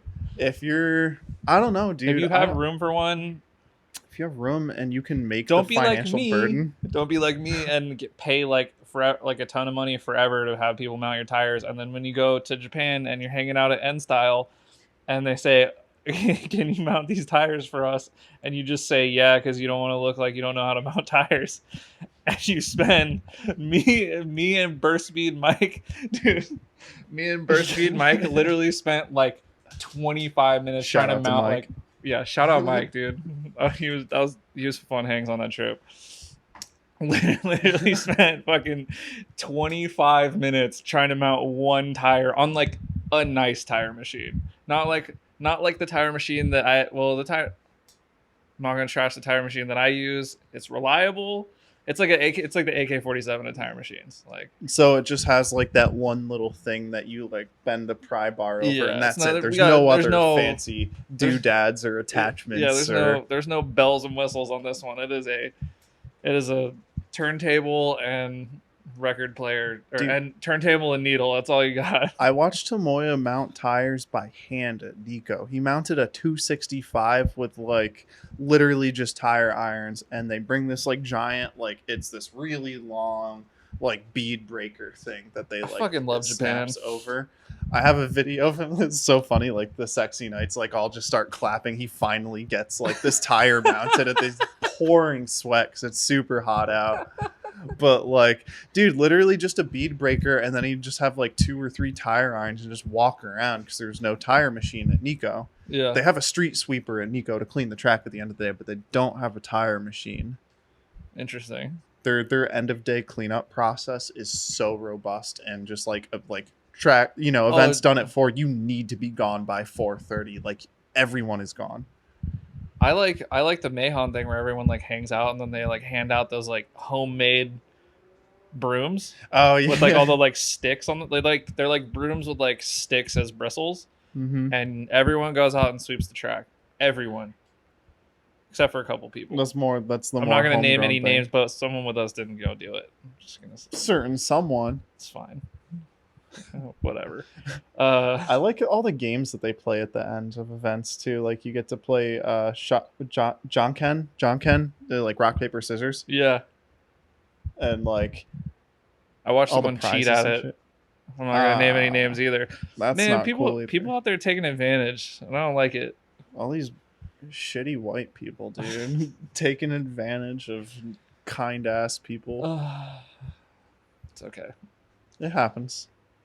We're not gonna dwell on. We're not We're gonna gonna dwell on white guilt. We're not giving them no airtime. No, Wow, we're talking about drifting, dude. wasn't even just white people doing it. Anyway, whatever. So I feel like we were like onto something good, and now I can't remember anything. Run that shit back, Turbo. Yeah. Or whatever the kids are saying. I don't think kids say that at all. Yeah. So They talk. so you were able to drift through school. It started with really cheap tires. Yeah. Anything I could get, free $10, $15 tires, would go through a ton.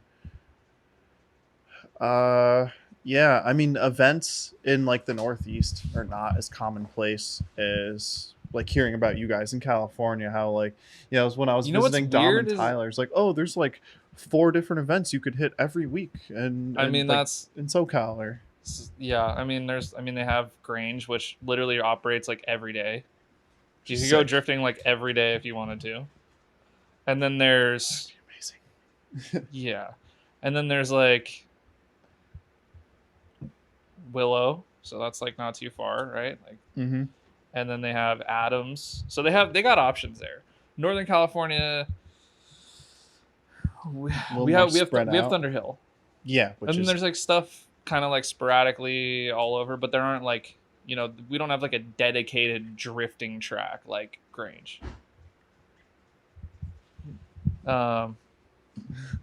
So Luke's dad is here. Yeah, Luke's dad just rolled up. Coolest dad in drifting. Debatable, I guess. That I know. Whatever. Yeah, like it's funny because like I see all these events that you guys have out on the East Coast, and I'm like, man, it's like popping out there. I feel like the East Coast is like blown up because it's like you got like the YouTuber, like There's a couple YouTubers in the Northeast. Well, one now in Florida, but yeah, I feel like the YouTuber vibe drifting world is like allowing for a lot more like events and a lot more like eyes, and it just seems like there's a lot more like big events happening on your end than over here. And maybe it looks like opposite to you, but like yeah, it's always different once you're like submersed in an area. Like when we were talking about yesterday about just like traveling to someone's hometown, you're like, oh, this place is sick. And they're like, yeah, it's kind of mid. I'm trying to leave. For real.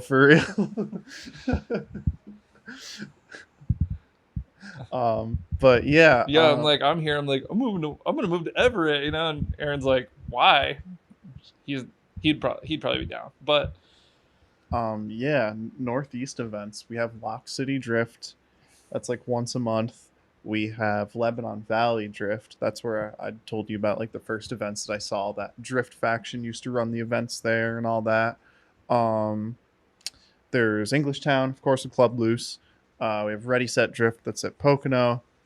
And then I keep wanting to call it Club Loose North. It's not Club Loose North anymore. It's Nedco. It's Northeastern Drifting Co. or something like that. I don't know. I was kind of surprised that they I don't know, like I am envious of Englishtown. The road courses. There's so many layouts. It's super so fun. good. That place eats tires, and the only time I drove Englishtown was shout out to Jeff Stoneback. He had a private event there in like 2018 that, you know, my team got to drive, and like he invited some Drift Faction dudes, and Front Street was there, and I got Adam, and because he was like in town or something and was asking if there was any events going on, and I was like, oh yeah, Jeff's having an event. Which Hit him up. Adam? Adam LZ. Oh, dude, you know him? I do know him. I have some stories. They're good stories. They're not bad. He's a good dude. Um, he's helped me out with some parts and things that I'm That's very dope. appreciative of. I think we had an interesting like first driving interaction. So the first time I drove with him was Lock City Drift's first tandem comp, and it was pouring rain that whole day. Did the practice, pull off into the pits, and my 240 is just absolutely pouring power steering fluid everywhere. And I was freaking out and super nervous and was like, oh, I can't fix this right now. It's like dumping rain. I don't even know what's wrong. Like, you didn't want to lay in this, like a puddle, like to figure this shit out because I just wanted to compete. Like, I was nervous to the point where I like had Kevin reassure me that I was cutting the right belt because I didn't want to fuck the pump. So I just cut the belt from power steering, and I drove the event with no power steering. But through the process of in the rain, through the does that make it easier or harder? I think it makes it easier. Okay. Everything was like slowed down and stuff, and honestly, I just like my shortcut around not having power steering was doing a lot of clutch kicking for transitions. Yeah. I just kind of snap the car one way and back the other and all Yeah, that yeah, stuff. yeah. Okay. That's a good solution. But through the process of elimination, I made it to the final round, like against with no Adam, power steering. with no power steering Dude, against that's a Adam, flex. and we ended up doing like a sudden death, and I'd say the story because it was like a mistake, but the announcer at first like was announcing me as second place, but I had actually come in first, and then they like awkwardly had to be like, no, actually you got first, and like it was a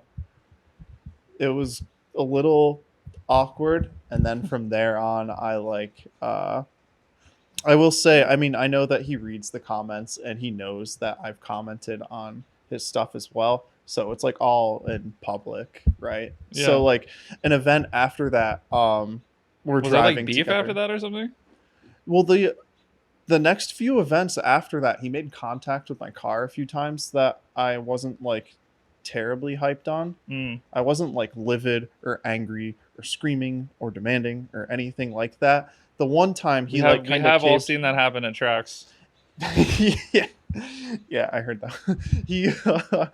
No, I was just bummed because this was like right before Final Bout 3, which was like my first time getting to drive a well, not technically. We had the Final Bout special stage that got us to like Final Bout 3, but like this is my first like time going to US Air, and I wanted my car to look super pretty, and this is like a couple months before, and like the damage wasn't even really that bad, but like I was kind of put in an awkward position to like he like basically gave me money at the end of the night, and I was like, oh dude, it's fine, like I don't like, he gave me like $150, and then he goes on YouTube and says that he gave me money, and I just have like thousands of like 13-year-olds just shitting on my existence. Oh, dude, the LZ army came after you, dude. Yeah, I mean, he's never plugged me in any of his videos, which is, you know, whatever. But like, me either. No No reason to. No reason to. He did just start a podcast though. Ooh. So now we're competitors. We're competing right now, Adam. I had the podcast first. I had the 1J36 first. What next, bro? Just kidding. Oh man. No, it's a great platform. It is a great platform. And podcasts are fun. I haven't watched everyone his yet. Should, I know everyone should have a 1J36. I know Jimmy O has one. I want to watch some of his. He has a podcast? I think he just started a podcast not too long ago. Like it might have been a this year thing, if I am remembering correctly. Damn, but I got a lot of competition now. No, I definitely don't have any beef with Adam whatsoever. He's been like super kind to me since. There was just some like moments that I personally was questioning and thought were like weird for myself more so than anything. Just to like clarify that for people listening, because like no, he's a nice dude. I was supposed to drive his invitational that he had at Englishtown. Yeah. I couldn't get the FC together in time, but like I was gonna go drive that event with like it was like his YouTube friends and like Front Street essentially, which it would have been fun. I would have liked to have driven the road course and like maybe even the figure eight. I think did they run the road course too? They did like the day after, the day I was going to go I guess down. it's not as good for spectating. Because No. I think that was like the spectator day was like when they did the oval or whatever. Yeah, because that was. It did seem like the YouTube Invitational. It was. Yeah. I mean, no disrespect by that, but it really was. It was all like a lot of YouTubers, and there was Front Street, and that was kind of it. But I was gonna drive that event, and Mike Vargas was gonna tune my FC because I wanted to like throw my fuel injectors in that I've been sitting on forever, and it just didn't happen. I couldn't get my shit together in time. Basically, is the short story. But That's cool, yeah, though. yeah. No, Adam's a good dude. He got me my G25 550 for my new Super D car. Ooh. Or as I like to refer to as like, I basically, sometimes I'll say it's like the Kansai thing, or it's like, no, I'm like trying to like do Streeters 180, but with like hot road. Yeah. And probably which is technically a Kansai car. Yeah, it is. Yeah. It is. It's funny. Some people like, I don't know, just like. I don't know. There's a lot of people ordering a lot of parts from Streeter and talking a bunch of shit about Kansai style, but right, you're not complaining when you get them wheels to your house, bruh. That's low key mad sus. Yeah, that's I'm on just gang. Kidding. For real. Do whatever you want to your cars. It doesn't matter. That was a good conversation that Julian and I had this weekend. Was just about like people that like kind of nerd out like super hard on things they're supposed to be, like how they feel things should be about drifting. And I mean, we're all guilty of it. We're guilty of it, and everyone's entitled to their opinions. But like the main point of drifting is to have fucking fun. Yeah. And like that's what's and fun no to one you? What's fun to you? Is drifting fun to you? Is showing up with the coolest car at the event fun to you? Do that. Yeah. But I don't know. Trashing others for not having the coolest car at the event, like, and that's incredibly subjective as well, by the way. Yeah. But I mean, whatever. Everyone I have a different perspective than everyone else, and like I'm aware of that, and I think like it's just like perspectives change as we get older too. It's true, yeah. Like there are things, dude. I had a drift team called the Low Budget Crew, and we made stickers that said "fuck real wheels." You can quote me on that. Swear to you. I think like a couple of those stickers still exist on cars. I've seen them. But like, also, if you want to go on a weird YouTube rabbit hole, you can watch some of the most embarrassing shit I've ever made in my entire life. But it was a fun time. I'm a YouTuber, dude. I've been around. What's up, YouTube? But yeah, like, I don't know. Yeah, that's a great point. Perspective changes. And over time, like, do you really, like, you have to decide, like, do I want to die on this hill? Because once you die on that hill, you're not coming back. Like, no one's gonna, and now you've committed 1,000% to this hill that you have been defending, and now was it worth it, YouTube? Was it worth dying on that hill? Because I've done it.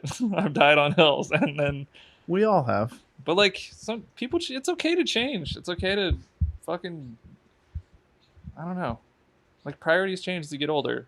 You realize you have less time. Perspectives change. Yeah. You realize you have less time, and you're like, what do I want to spend my time doing? Do I want to build the coolest cars on the planet?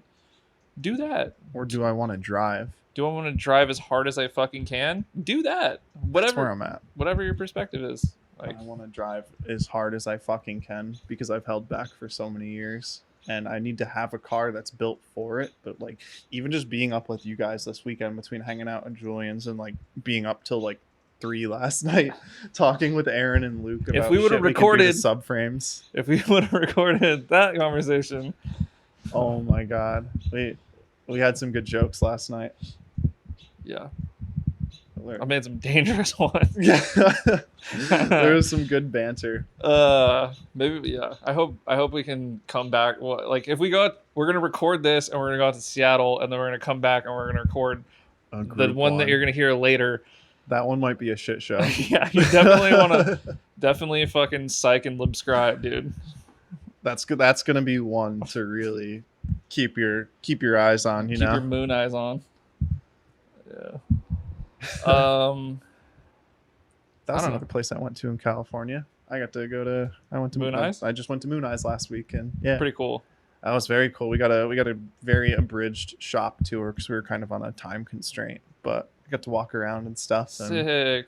had to do the cliche. Like, it's not even cliche. It's Moon Eyes has been around for so long and has set the standard for just like so many quality parts and stuff. Like Aaron's super cool, like 7-sided steering wheel. Yeah, the heptagon, I believe, is the phrase. How many gone? At least hep. Okay. At least hepgons, dude. His car has hep. Oh no. Hopefully not. 'Cause I thought we were gonna drive that later. Dude, we were getting really, really deep, and then now we're just fucking around. We were getting really deep on just like drifting and style being subjective and doing what you find is fun. Like, I had an interest in drifting because I love driving and cars in general, but like the low style car is kind of what got me into it, and that's like Agreed. what that's how I ended up I built a really low, like kind of stylish I car. love slam cars. Drove with Bosstown a bunch, and then Roy moved to California, and when they were looking for someone to drive with them in Final Bout, that's when I was asked to be on the team. That's a very abridged version of how I What's the Bosstown. history of Bosstown? Like, is it people from Boston?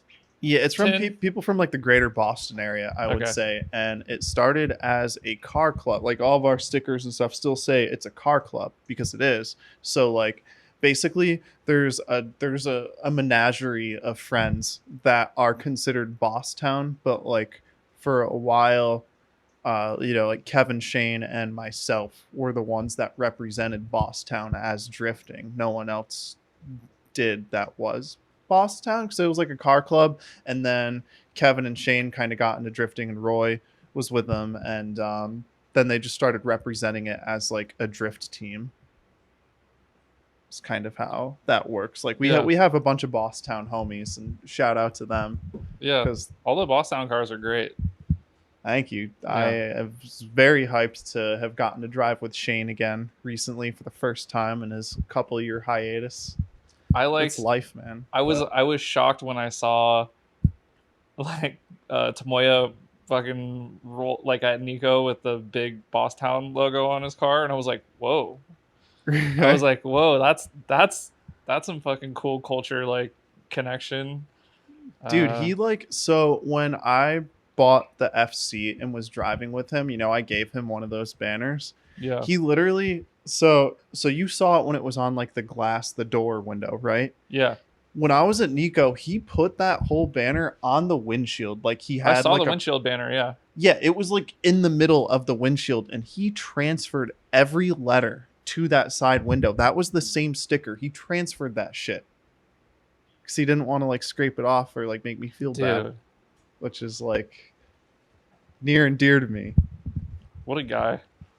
And speaking of like what you were saying earlier about just like seeing people like rep animal style and like you don't know what your reach is, my first day drifting the FC in Japan, this dude from Hawaii, whose name I can't remember, had bought a Bosstown shirt from Kevin over Instagram and was wearing a Bosstown shirt at Nico.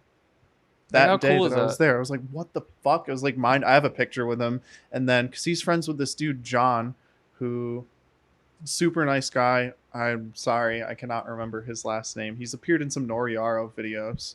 He has a pretty cool, like, Toyota, like, Corona. Ooh, like 4AG. He's, like, friends with all the low brain dudes. Super nice dude. But he's, like, friends with him because they're, like, both from Hawaii. And so this dude that's wearing a Bosstown shirt is at Nico, and then the very next day they went to Mobara when we were at Mobara. It's like my first two events ever driving an FC. Drove from Enomoto's house. Shout out to Enomoto. He's the fucking man, the funniest person ever.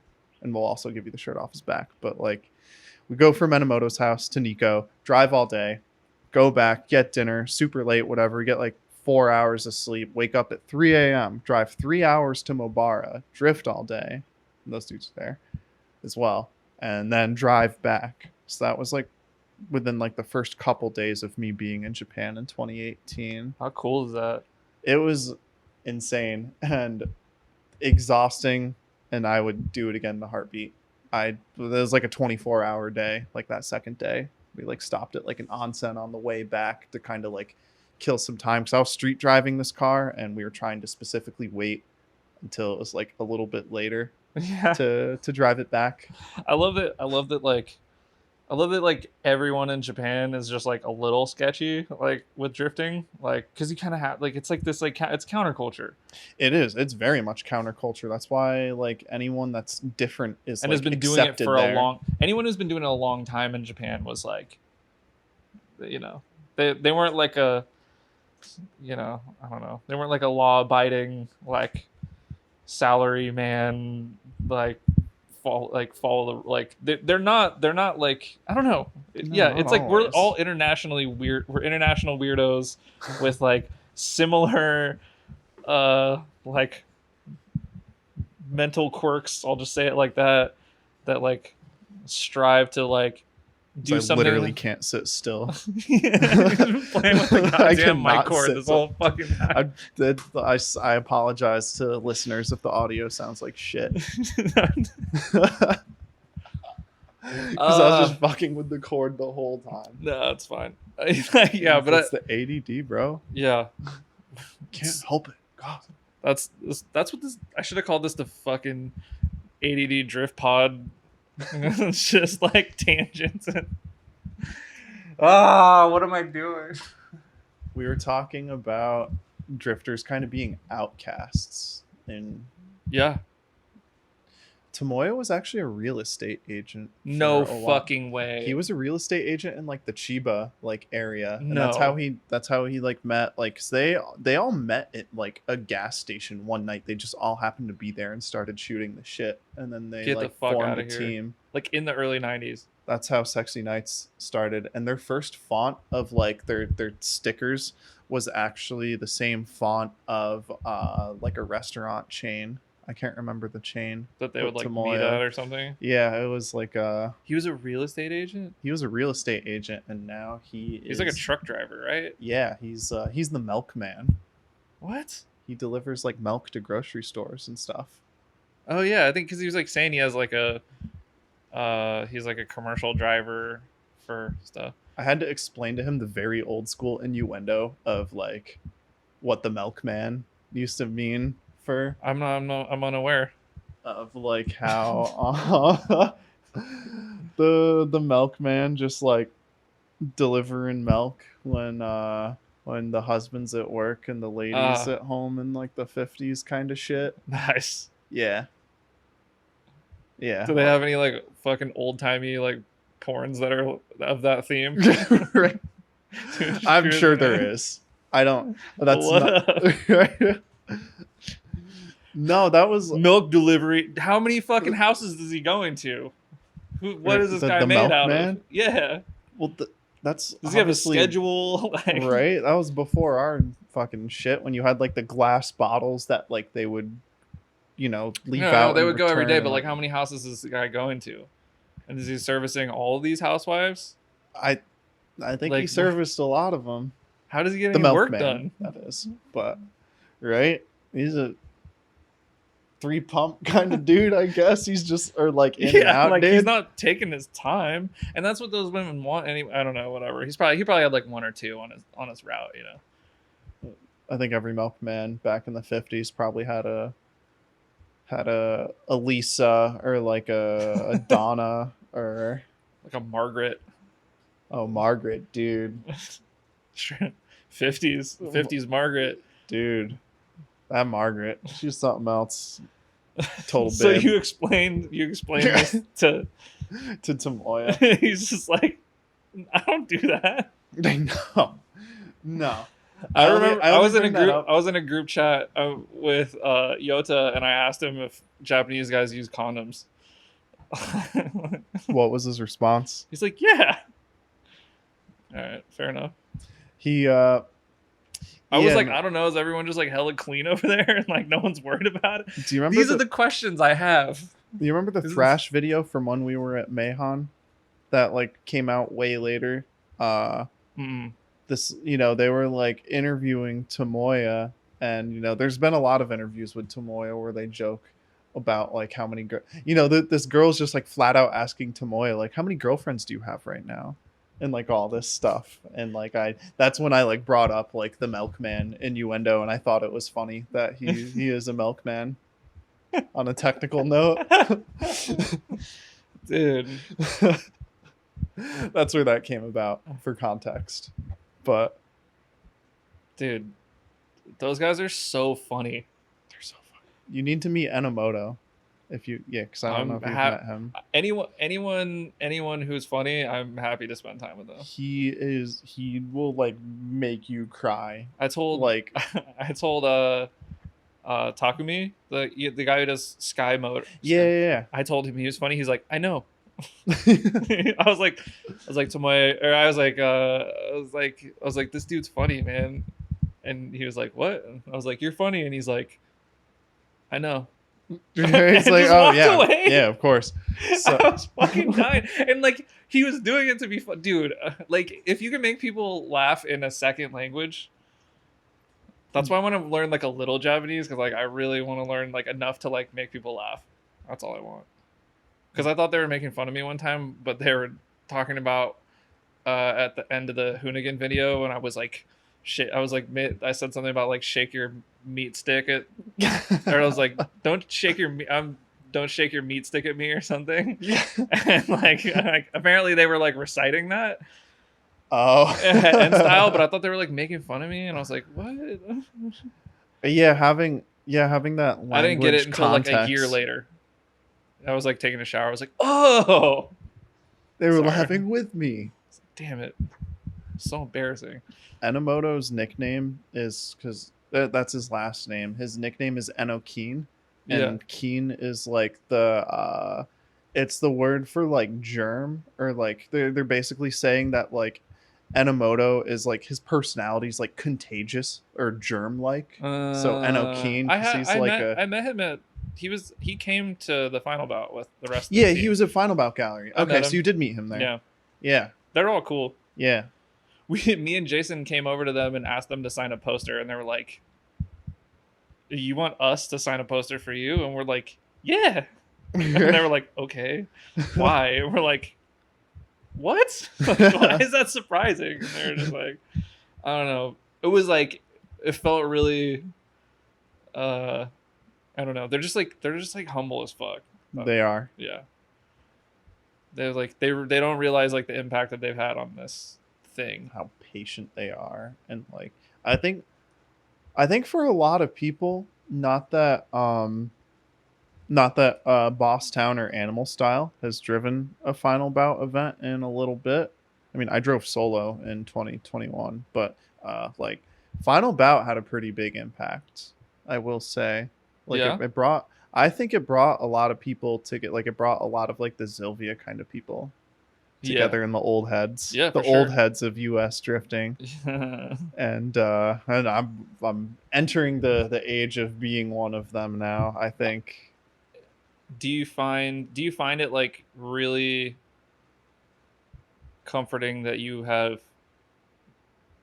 in your time been around long enough and like been at least like, I don't know, like respectable enough and like how do I explain it? I don't know. Yeah, like you're not like problematic, and you've been like around and you build like nice cars and you get like invited to stuff and you meet the people and you're like, oh, like we are like, I don't know. I feel like I'm on a level with like a lot of people who I once thought were like up here, right? Like that was me like being so awkwardly nervous hanging out with Julian for the first little bit this weekend. because like Dude, Julian is just like he's a normal ass dude, and just like a he's goof- super fucking nice, and so is Phoebe. he's like a And fucking he's like a cool nerdy dude, goofy that's just dude. like He if he's just not wants like to joke drifting around. or Yeah. watching drifting, he's like playing that game on his phone that I downloaded for the flight up Oh, here. he's all it's not always iRacing, or it's always a new. He has a different game on his phone that he's mastering at all times. oh yeah, that's It's like yeah. he'd be like, "Have you seen this one yet?" And then he just stopped showing me because I never download any of the ones that he showed me. I downloaded I don't remember what it was called already.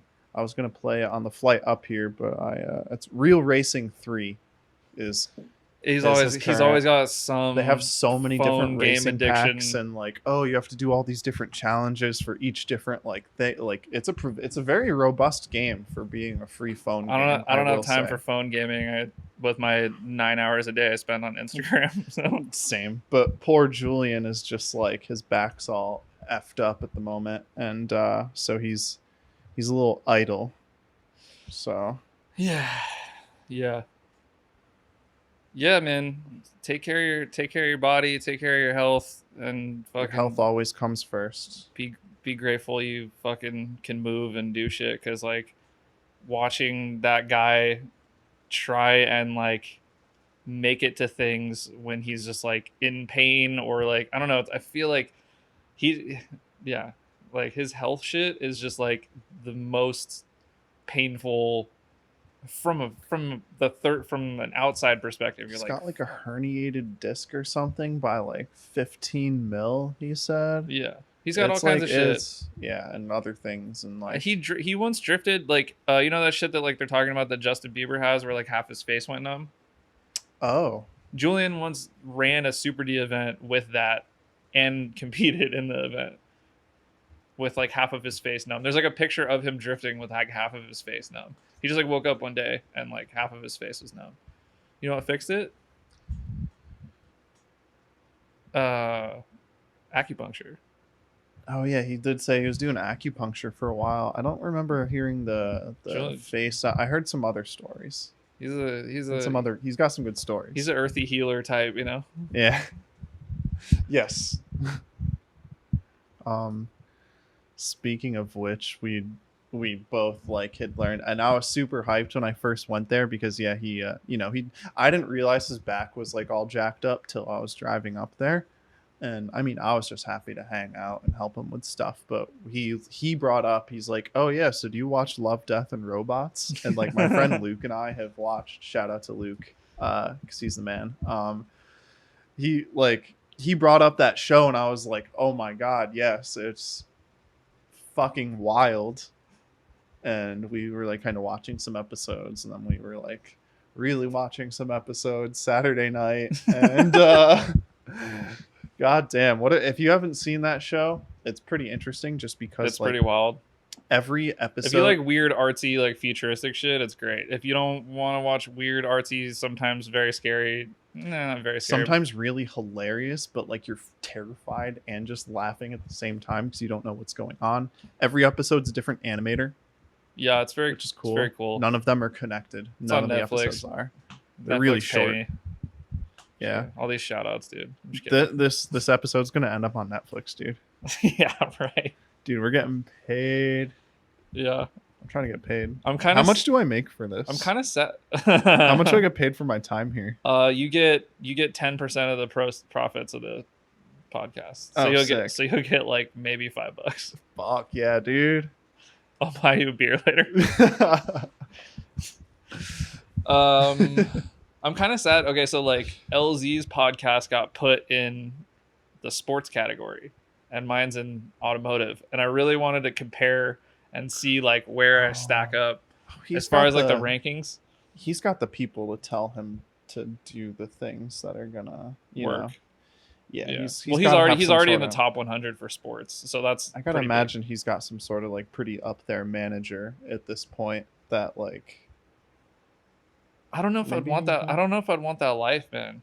Like I think about that I think about this with the pod. I honestly struggle with this with the podcast a lot. Like I'm like, do I really want to put all this out there? Do I want to, have people at drift events like know about me getting jumped in Chinatown, like you know, like you know, it's like shit like that where it's like you're putting yourself out there to unknown, like an unknown amount of people, an unknown amount of places, and sometimes I don't know, I go in like waves or whatever, but like it's I think the pros outweigh the cons. It's if anything, no matter where the podcast like takes you, I think it's going to be an awesome piece of drifting history, and it's gonna encapsulate Encapsulate, I think, is the word. Communications just like major. yeah. I talk good with words. I know how to speak. Okay, dude, I can't spell. Oh God. But yeah, I think the Goodest cast is going to be a nice piece of drifting history someday, and it's going to encapsulate drifting of these times right now, and just like hearing people like shoot the shit about like stories that have happened through drifting, or even just like getting to like kind of, you know, like there's only so much like back in the day of like video option where they do like some quick interviews and stuff, or like, you know, there'd be magazines, but this is like a completely different level when you think about it, because you get to really like, depending upon how long someone's episode is, you can kind of get to know someone. Yeah, and it always comes back to, well, it's not about me, it's about the people that I have on.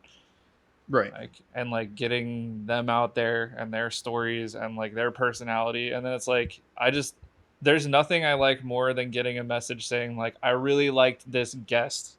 Like, you know what I mean? Like it's the feel good part of drifting. I'm not like the funniest dude on the planet, but I'm aware I'm like, you know, I could be entertaining. Right. But like when I bring somebody on here and people who didn't know who they were go, oh man, like they got cool stories, and like, you know, like that hypes me up, because it's like, okay, we're getting people kind of like out there who are interesting. Yeah, and I've always been like hyped to hear like there's been a lot of kids I've met at like drift events that just like know so much about me that I don't like what we've been talking about, like we don't know our reach sometimes, like even just with me just like posting the same stupid shit on my Instagram stories and stuff like that, and people are like, they've thought like the whole story about the FC has been neat, and like these really young kids, one time I gave a ride at the track, they're probably like 14 or so, they came back to the next event and they bought me like a Hot Wheels of my FC.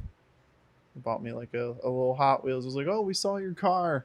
And just like shit like that. Like, yeah, I don't know. There's nothing better when the kids get hyped. You're like, because I used to be you. Like, I remember when I go to like monster trucks and I'd just be like, that's the coolest one there. And they like, you know, I don't know. That's why I try to, I do try pretty hard to try and be nice to give people, in the sense of like giving people the time of day at events. Absolutely. And just like answer questions and like not make anyone feel like, oh, that's a stupid fucking question, dude, you don't know what this is, like, or anything like that, or give people I love giving people their first rides. We all started somewhere. We were all embarrassing at one point. Oh God, I have we've all had our phases. I love giving people first drift car experiences. It's so fun.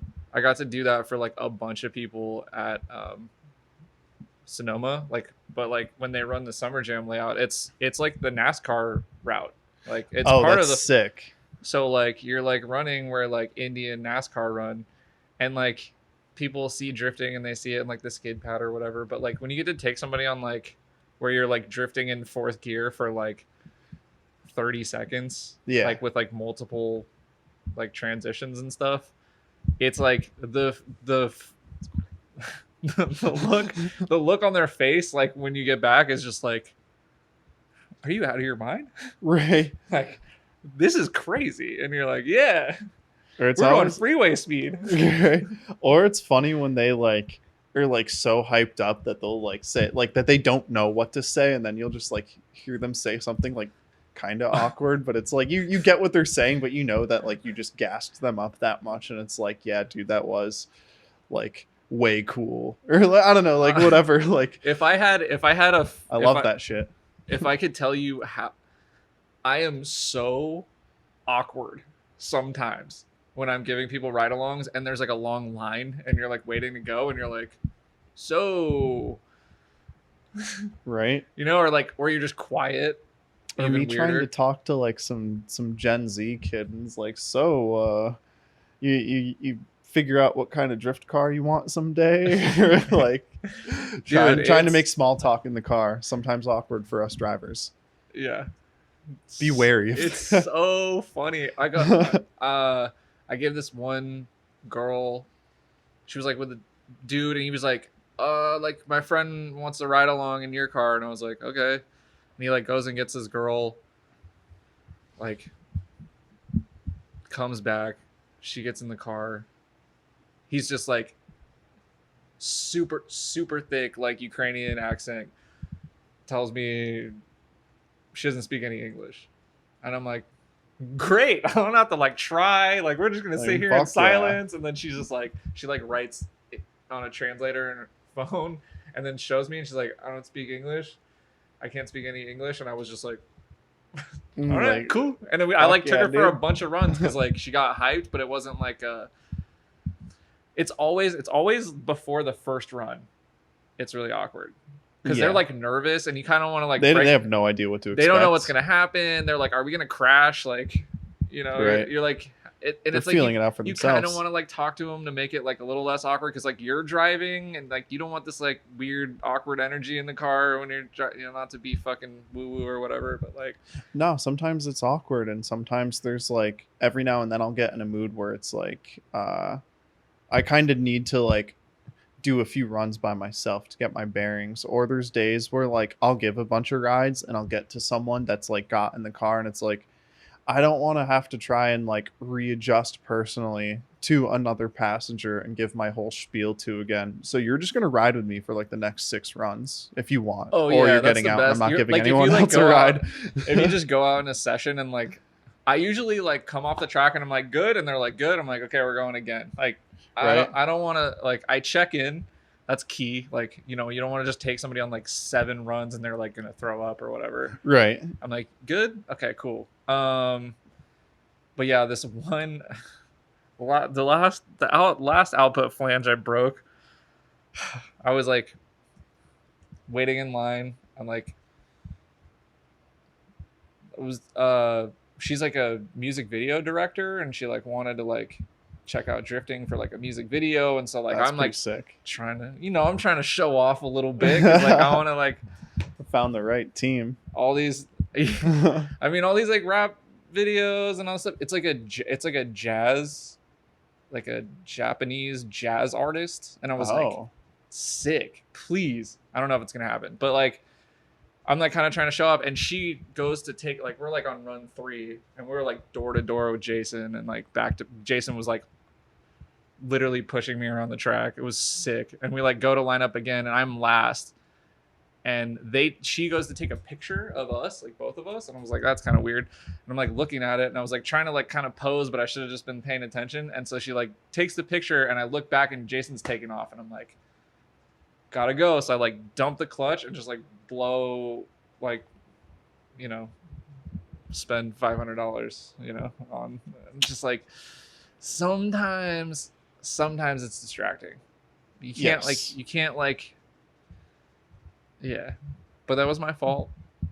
I give this one can't blame the person who gave a ride along. Also, I did blow I cracked the head on my M3 motor giving a kid a ride along when my car was like overheating, because he's like, come on man, please. And I'm like, okay fine. And you blow your shit up because you're just trying to be a nice guy, and they don't understand that your shit's like way over 220. I swear to you, this kid rolled up to me and was like, hey man, like cool animal style themed car. And I was like, themed car?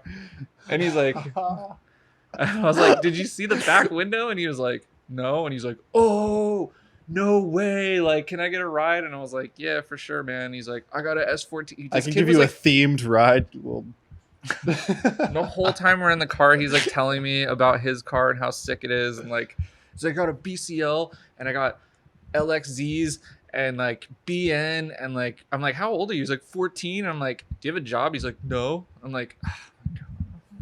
how the fuck do you have all this? I don't know. But I was like Rich parents. yeah, the answer is something. He invented an app. Just kidding. I have no idea. But it's probably rich parents. It's okay. If you got rich parents, I fucking didn't own mean it. to derail that. I'm so good at that. Anyway, yeah, I fucked my shit up. Well, can we talk about something else now? Yeah. What's that about? Fucking embarrassing ride along breaking my car stories. What have I broken in ride-alongs? Definitely a transmission. I've definitely broke a trans. Like that was like questionably starting to make a bunch of noise and was like, this might be good. It's raining anyways. It wasn't good. I haven't blown up any engines, so that's good, I guess. But yeah. Speaking of engines, price of these SRs these days, huh? Yeah. Getting a little hectic. I'm looking at two of them. Or Yeah, a couple of two SRs plus pull one a behind premium me. right next to us. Yeah, gotta hoard stuff while we can. Circling back to that one. I don't know what to circle back to. I mean, yeah, I don't know. Just hopefully they like start making cool shit that's like available today instead of just only old school stuff being cool. That would be nice. I hope that like the K series swap becomes more common or more accessible. Because yeah, I think it's a pretty big barrier of entry right now. Yeah, it's tough because I can only imagine. I didn't realize how companies are much trying work it was. Like it's so there's all the much stuff work. with the well, it's like okay, so there's like how do you do the power steering pump? Okay, you gotta like relocate it or like do something with the oil pan, and then you can put it in the like in a different location, but then you have a different belt, and then there's just like I was like a big advocate of it because I was like that seems like it makes a lot of sense, and then now seeing how much effort it is to finish one of those builds. Not just like a bolt-in thing. I know there's companies trying to make it bolt-in. Yeah, but it's like, gonna get there. It's like you can buy like a fucking $400 K series and then go spend 12 grand on it just to put it in your car, kind of shit. Yeah, I mean, if you go through if you get the like TF stuff, like it's well, and also like the motor, like if you would have bought all this stuff, yeah.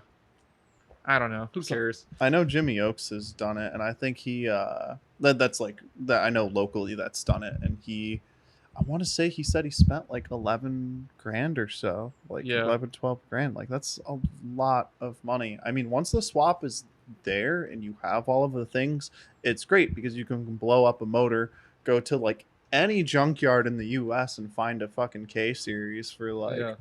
$600. There's probably one in the parking lot of whatever event you're at, right? In someone's daily. Yeah, there are a large amount. That's something that I personally have wanted to start hoarding for a while. Not that I'm at the K series swap yet, because I still got a couple SRs, but like I've thought about it.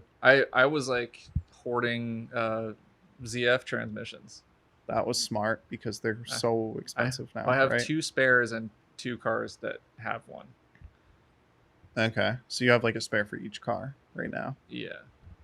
As long as you don't detonate them super bad, or if they like start making noise, get them rebuilt kind of thing. Like if you have, well, you guys don't have an off season. That is kind of the beauty of living in the Northeast, is that we do have like I don't finding know. beauty within the suffering of winter. I thought about it. We do actually have an off season. We do. When's it's that? Summer. Because it's way too hot out. Because all our tracks are in the desert in California. Yeah, and you can't be drifting your car in like 110-degree weather something. And it's probably not the best for it sometimes. It's awful for the car, and it's awful for humans also. Yeah. Yeah, got to stay hydrated because well, let me tell you something about kidney stones. They're not fun. Have you had one? I've had 2. Currently have one that I'm on a waiting list to get surgery for, so that's been cool. Dude, it's so sick, dude. Big health. Big health guy now. I'm talking to Julian about just like all these days. He's like telling me about like the bone broth thing that he did. He's doing the fasting, bone broth fasting, and everything to just be chill. Yeah. He'll get which there. is smart. He'll And get I there. wish I was smart enough to do things like that when I was younger. Mind you, I was told my kidney stones were like a genetic thing. Mm. I don't know how true So you come from a that family of is. stoners? Haha. Yeah, dude. Fucking 420 or something, am I right? 420 pee it out. Right. Ting. No, it was This kind of podcast is brought to you by by energy by your drinks. local community care. Yeah. Oh my god, dude. Fuck you, Albany Med, for taking so goddamn long. I It's gonna be okay. eventually it will be, because I have a stone in my kidney that's too large to pass from my kidney is the problem. So it's still there, like it's hanging out with us in the podcast right now. Wow. I just 3 guesses. 2 guesses. I'm good at counting. wait, what? I said 2 guesses. We have 2 guesses. Should I put Dude. Should I put PJ and kidney And stone? his 7mm kidney stone. 7 millimeters? Yeah, That's it's that's not a good. big rock. That rock, dude. You hide it in your sock or something? What's that song? Yeah. One on Millie Rock. Hide it in my sock or something. I don't know. Why do you put rocks in your socks? Isn't that like uncomfortable to walk around? It's like stones in your shoes. I think they're hiding something else. Oh, really? You think so? Yeah. What do you think that is? I don't know. Could be anything. It could be like how otters have like that special like little rock that they like will like have kind of thing, you know? I don't know anything about this. You ever seen an otter like play with like they'll have like a little rock that they have that Yeah, but don't they know if use it it's, to like a- open shells and stuff? So and they like tuck it in somewhere. They hide it in their sock, I think is what they do. That's When what that otters song's belly rock? about. They hide it in their sock. I'm pretty sure that's what they That's great takeaway. This podcast is going so well. It's gone so smoothly. No interruptions. Yeah, no interruptions. It's nice and cool in here. Yeah, it's not 100 degrees out. I'm not sweating through my shorts profusely. This is my first podcast in shorts. Skies out, thighs out, dude. Am I right? It's a beautiful blue day in Everett, Washington. Yeah, The balmy. about 20 minutes 90 from Seattle. something. We're gonna go see the Space Needle. I keep forgetting. Is it called the Space Needle because people do so much heroin here? There was a lot of junky looking people at the bus It's- stops, dude. Well, I think know it's, Aaron's not happy about that because they're starting I'm to pretty like sure really I saw. kick I'm pretty people out of like Seattle. Like they're that all like loiter, all these bums fucking loiter around bus stops and shit, and they literally kick them out of the city. Mm, Well, thought my computer is doing something weird. well, We're notey. good. It's just asking if they can talk to the calendar for some reason. Yeah, whatever. Pretty sure I saw one of them. I think I saw Kurt Cobain yesterday. I think he's still alive. Oh yeah, you're saying that earlier. Yeah, he was at the gas station. That's what's up. I loved you in He's- Nirvana. I love your work, man. Huge fan. Um, You really made Dave Grohl sad, I'm just sad I haven't seen more flannel. While we're here. right? Yeah, it's not. Have you been to Portland before? I have. Is it as weird as the internet makes it out to be? They have a strip club where they do. Is it a flannel strip club? They have a strip club where they do karaoke, That's fire. where you can do karaoke at the strip club. It's on I Sunday can nights. sing to some stripper Yeah. with her. Yeah, you could go up and do like Sublime while someone like strips on the pole. That's fire. Yeah, I saw a fake Amber Rose at a strip club one time. nice. She I feel like she was trying to be Amber Rose, or maybe I'm just a piece of shit and she just like looked similar to Amber Rose. I don't know. I mean, it's a good look. It wasn't a bad look. Yeah. Not a good strip club. I don't have many strip club experiences, but from I- the ones that I do. I don't. Well, that's not true. Yeah, I don't know. I just find them weird. I'm like 2 in my head when I'm there. I'm just like, I wonder like. Oh, I got in trouble at a strip club in Atlanta. Is that something you want to air out? Yeah. Or Yeah, I'll tell a story. tell our people. I landed in Atlanta and I was like, Atlanta's like famous for strip clubs, right? Like we should go to one. Oh, And so like I was with my friend. She lived across the street from a strip club. Oh, my that's friend good. Megan. That's a short commute, right? Dude, we walked out of her apartment complex and across the street to like it was like kind of like a bougie one. I had no idea it was gonna be like really nice. I was not dressed for it. It was like a weekday. It was crazy nice in there. Like it was by far the nicest strip club I've ever been to. I've been to like 5, so maybe 10. Oh, you're way more than me. I walk in. They have like a full dinner menu. I ordered chicken and waffles, and I'm like, "This is pretty cool." Like we like sat down and had like a meal, but there was like strippers like everywhere and shit. That's And I was with Shelmy and our friend Megan, and we just had a meal. And so like I was like, okay, I gotta take a picture of this fucking chicken and waffles in the strip club. So I pull my phone out, I take a picture of the chicken and waffles, and I put my phone back in my pocket. Oh, and they thought you were taking a picture. And one of the ladies who works there, one of the dancers, came over and cussed me out. And guess what happened? You got the boot? No, they dragged her ass off and left me alone.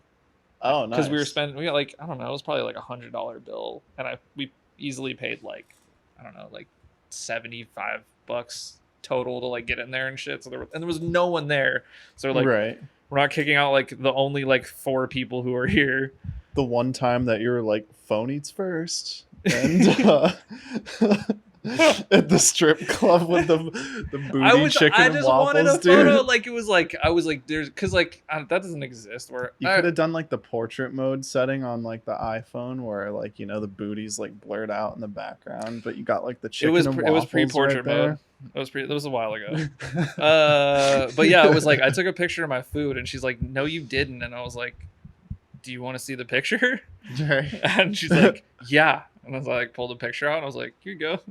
And then she was like, "Let me see your phone." And I was like, "Yeah." And then the like they were like nicely like told her to leave me alone. I felt so regal. I felt like I was like, am I royalty today? Like, did I just like not get in trouble? Because like I have a funny strip club story as well, where I got accused by a stripper of stealing her money. What?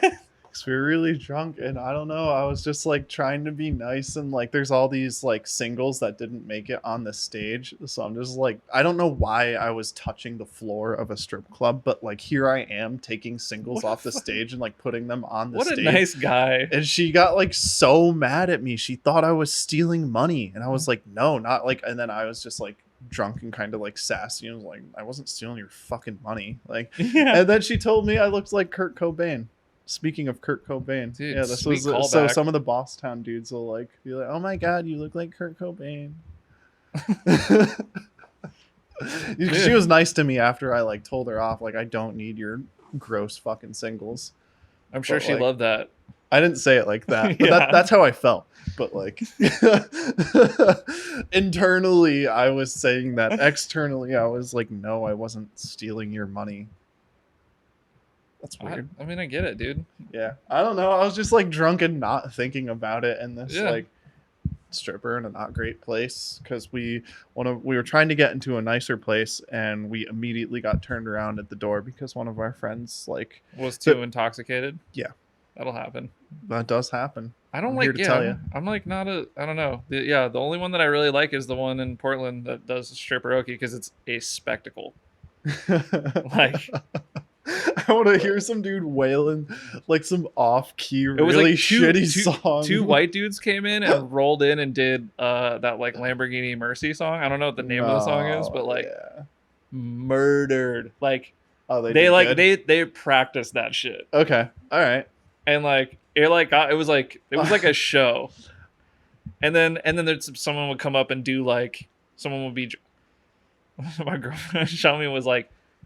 Shit face, and she's like, I'm gonna sing, and I was like, no, please don't. What? I can't sing. No, I was just like, you're not sober enough to like. It was gonna be bad. Sometimes you just know, like what's gonna happen. And then someone did 9 Inch Nails, Oh no. and all the girls came out with like animal masks on. It was weird. So yeah, That was Portland's like weird, some man. pre-planned stuff. That's Yeah, wow. Portland's Okay. weird. I'll give them credit. Keep it weird, Portland. Yeah, I mean they say keep Portland weird. They mean it. They do mean it. I've been meaning to check out there's a Portland in Maine that is also Weird. I'm not sure if it's weird, but like I didn't realize Maine was like a very low key. I don't mean to. I'm saying that unironically, low key like weed capital up northeast because they have Interesting. It's been medicinal in Maine for a super long time.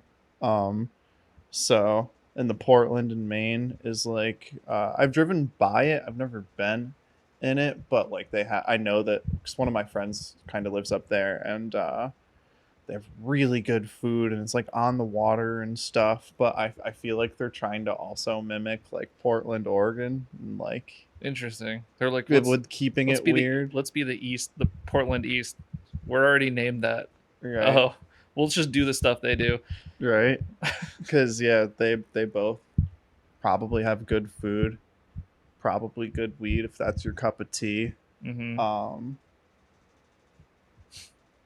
Don't know. Yeah, never been to Maine. It's up there from Up me, there, like anyways. on your list, or up there in the it's country? like in the country. It's pretty far north up there. Like it's a pretty long drive. I've been to like this national park there once. That was pretty cool, but that was like a 5.5 hour drive or something. 5 or 6 I was in like- like an RV.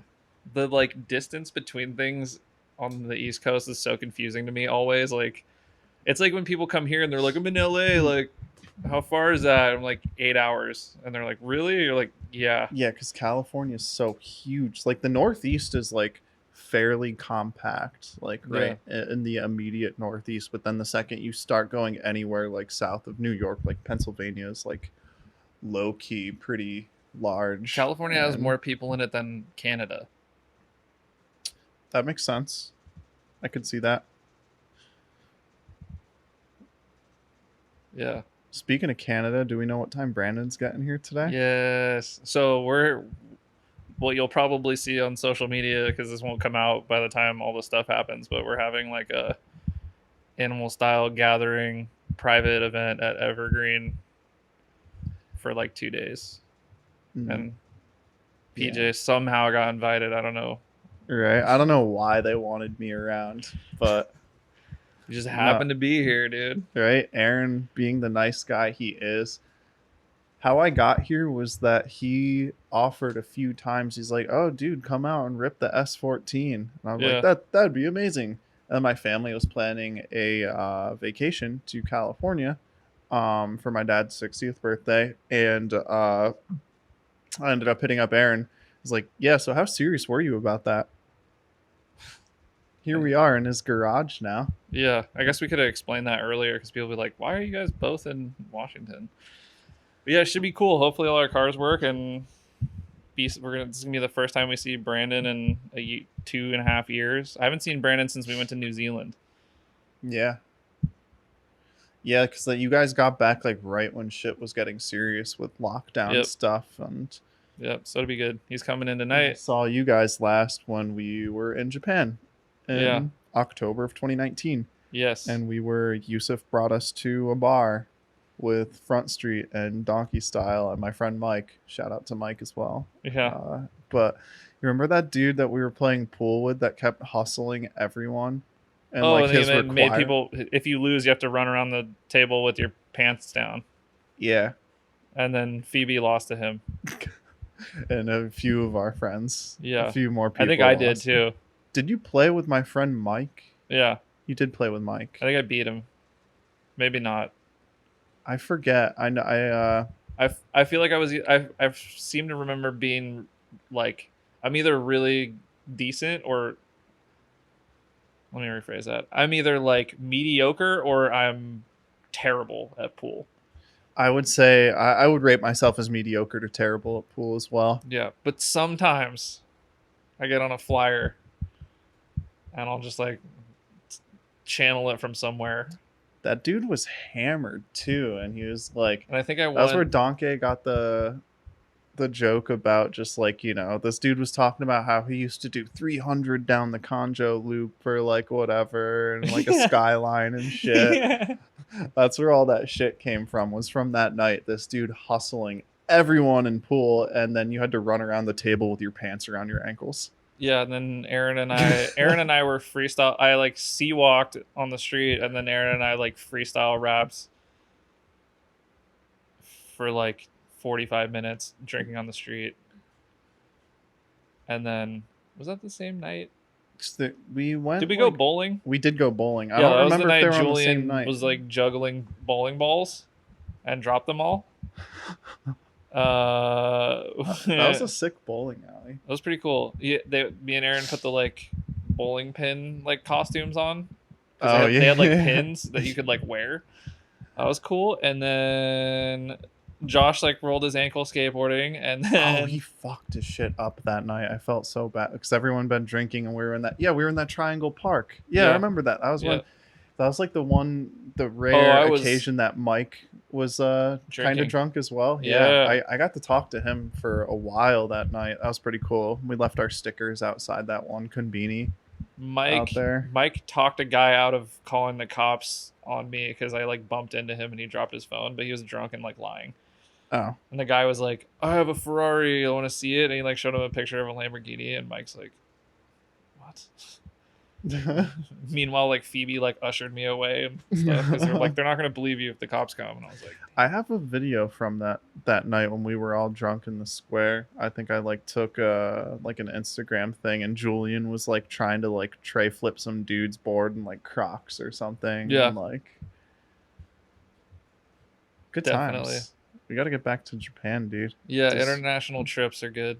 I like literally like just last week I made like a reel because I was like going back and like looking at all the videos from that trip, and I was like, man, like drift trips, like getting international with like the homies, like I didn't even get to drive at like most of them, but like just being there with like everybody and like so worth it. yeah, It's so fun. get out there, go explore different drifting culture in other places. If you like know somebody who like lives somewhere else, even if it's like another state, go check it out. Like it's just like it really Get out of your bubble if you Yeah. can. yeah, it really like changes things. You're just like, oh, we're all doing this thing. Yeah, I am very appreciative. I'd like made the effort to like hang out with Julian and get to fly up here and stuff because I've learned so much, and we've laughed a shit ton, and like We haven't taught you anything. We're hiding all the secrets, dude. We gotta keep some. you got to keep some. Just kidding. Right. We fucking tell you anything. Right? No, we know we're just hiding it from the people, right? No, I'll tell the people whatever. I'm kidding. We'll tell them. Yeah. We'll tell them. I They get know all, what we know. All the fucking cheat codes are on this podcast. Like everyone no one's like, oh, you gotta like this special toe setting. Like none of that. So this makes me think about when Naoki was here for Super D, and everyone was like, "Oh, he's lying about his power, like whatever. Oh, he modified his subframe and like tilted it or some shit." Or Aaron Wong said he was reading Jalopnik, and in the comments someone like broke down what was in the motor of the car from the video, and Aaron's like, "Dude, I bearing slapped that shit myself. I know it's in the motor. Like it wasn't that. Like it was like a basic SR that made like 300-ish probably, right? yeah." And just like 4.6, and And I don't just know if his fucking subframe raw was. skill. Yeah, he's got all the driver mods. He doesn't need a Yeah. shitty FD I've car. seen him do shit like that in cars that are worse than the one he was driving. Like I firsthand got to ride in the passenger seat of one of the like probably like one of the worst driving cars I've ever driven. And The motor felt decent, but it wasn't anything crazy. It was like a boost up Right. like stock S13 SR and like just violent. Like, yeah, just fast, like unbelievably fast. Like it's, I don't know, whatever. Yeah, The cheat codes are drive as much as you can and don't be afraid. Don't be afraid. Seat time is the most important thing overall. Like it doesn't like I know I can speak I can comfortably speak on Aaron's behalf by saying this kind of shit does not happen overnight. We all started with like clapped out stock looking ass shit. Yeah. And we made our mistakes and things that we did to the car that we learned years later that like, oh, maybe we shouldn't have done that, or you start undoing things that you did and stuff like that. Like, you got options. Do what makes you happy. If you want to drive hard and do the crashies and couple push crash yourself, like do it. If you want to build beautiful cars and drift them, do that. Like I don't know, there's no like right way. There's only like the way that you want to do it. The right way is what makes you the happiest. Yeah. Behind the wheel. And if building nice cars and not drifting them hard isn't satisfying you, then fucking maybe change it up, or maybe you don't really, or maybe building like you're not building the level of car that you'd like to build. Like fucking do that. I don't know. Or some people just like the build. Yeah, I mean I like changing shit. I like tinkering. Well, so I mean, like the people that'll like build a new car every year, like they'll build like a whole fucking chassis. I don't know how people do it, man. And like, I have a couple friends that are like that, and like, God bless them for being like a good enough mechanic to be able to do that and like have the work ethic to get that shit done. But like, if you're constantly changing, it's good to have perspective and like eventually drive, you know, like how Takumi starts driving his dad's Subaru kind of thing. Like perspective is good, but like if you're just changing your shit constantly, like I don't know. That's just my philosophy, my personal philosophy for myself anyways. I like to try to adapt before I make any changes, and then that helps me realize why the change I made was so significant, or oh, I should have done this years ago. I'm an idiot. It's like, no, well, I know it now, and I am learning now. Don't change parts, like change suspension settings. You know, like adjust a couple clicks on your coilovers and see what happens. You know, up or down. In the front, like I don't know. Depends on the car. Depends on how you want to drive it. But like, learn about that stuff. Like, that will have as much impact as like I want to try this control arm with this knuckle and like, you know, right. like you just need a couple simple bolt-ons at the beginning. You don't need to worry about like Ackerman and like, although it is important which Ackerman you choose. Right. Yeah. And that was a very big conversation Julian and I had talking about because he's trying to develop, like, I don't know if I'm allowed to talk about this, the like FRS. Yeah, people know about that. Yeah. Okay. Yeah. Well, yeah, he was just talking about experimenting with different setups and like how we were just really mainly talking about Ackerman in general and like how, you know, of course, like the Y, for those that like don't really know, like the Wisefab cars, how they like reduce their Ackerman a bunch so that their wheels are like basically parallel with each other when they're at angle. Well, and like the new kits, they're adjustable, so that's a very important piece of adjustment on your. Which is cool. The GK Tech stuff for like Julian Z. Yeah, like how you can adjust, like you can either have low or high Ackerman. I mean, and that really changes your kits. Driving. Yeah. So like, even the Wisefab stuff has it. I like don't keep up with modern drift stuff. New drifting days. Changes. Yeah. I feel like I should more, or like I felt like such a bum for some of the things Julian would like bring up of like this shit that like either I used to know and just forgot because I've just been in my own like bubble.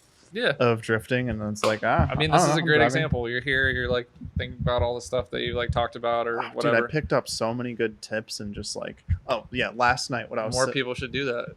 Thinking about modifying the subframe to the new car that I'm working on, where they like basically drop the pickup point for the lower control arm, so it basically flattens it. Yep. So you don't get all that weird toe shit that goes on with S chassis. And when your suspension compresses, your wheels just like kind of more flat. It just flattens the arm really. Yeah, I don't have to worry about that. I have like super long control arms.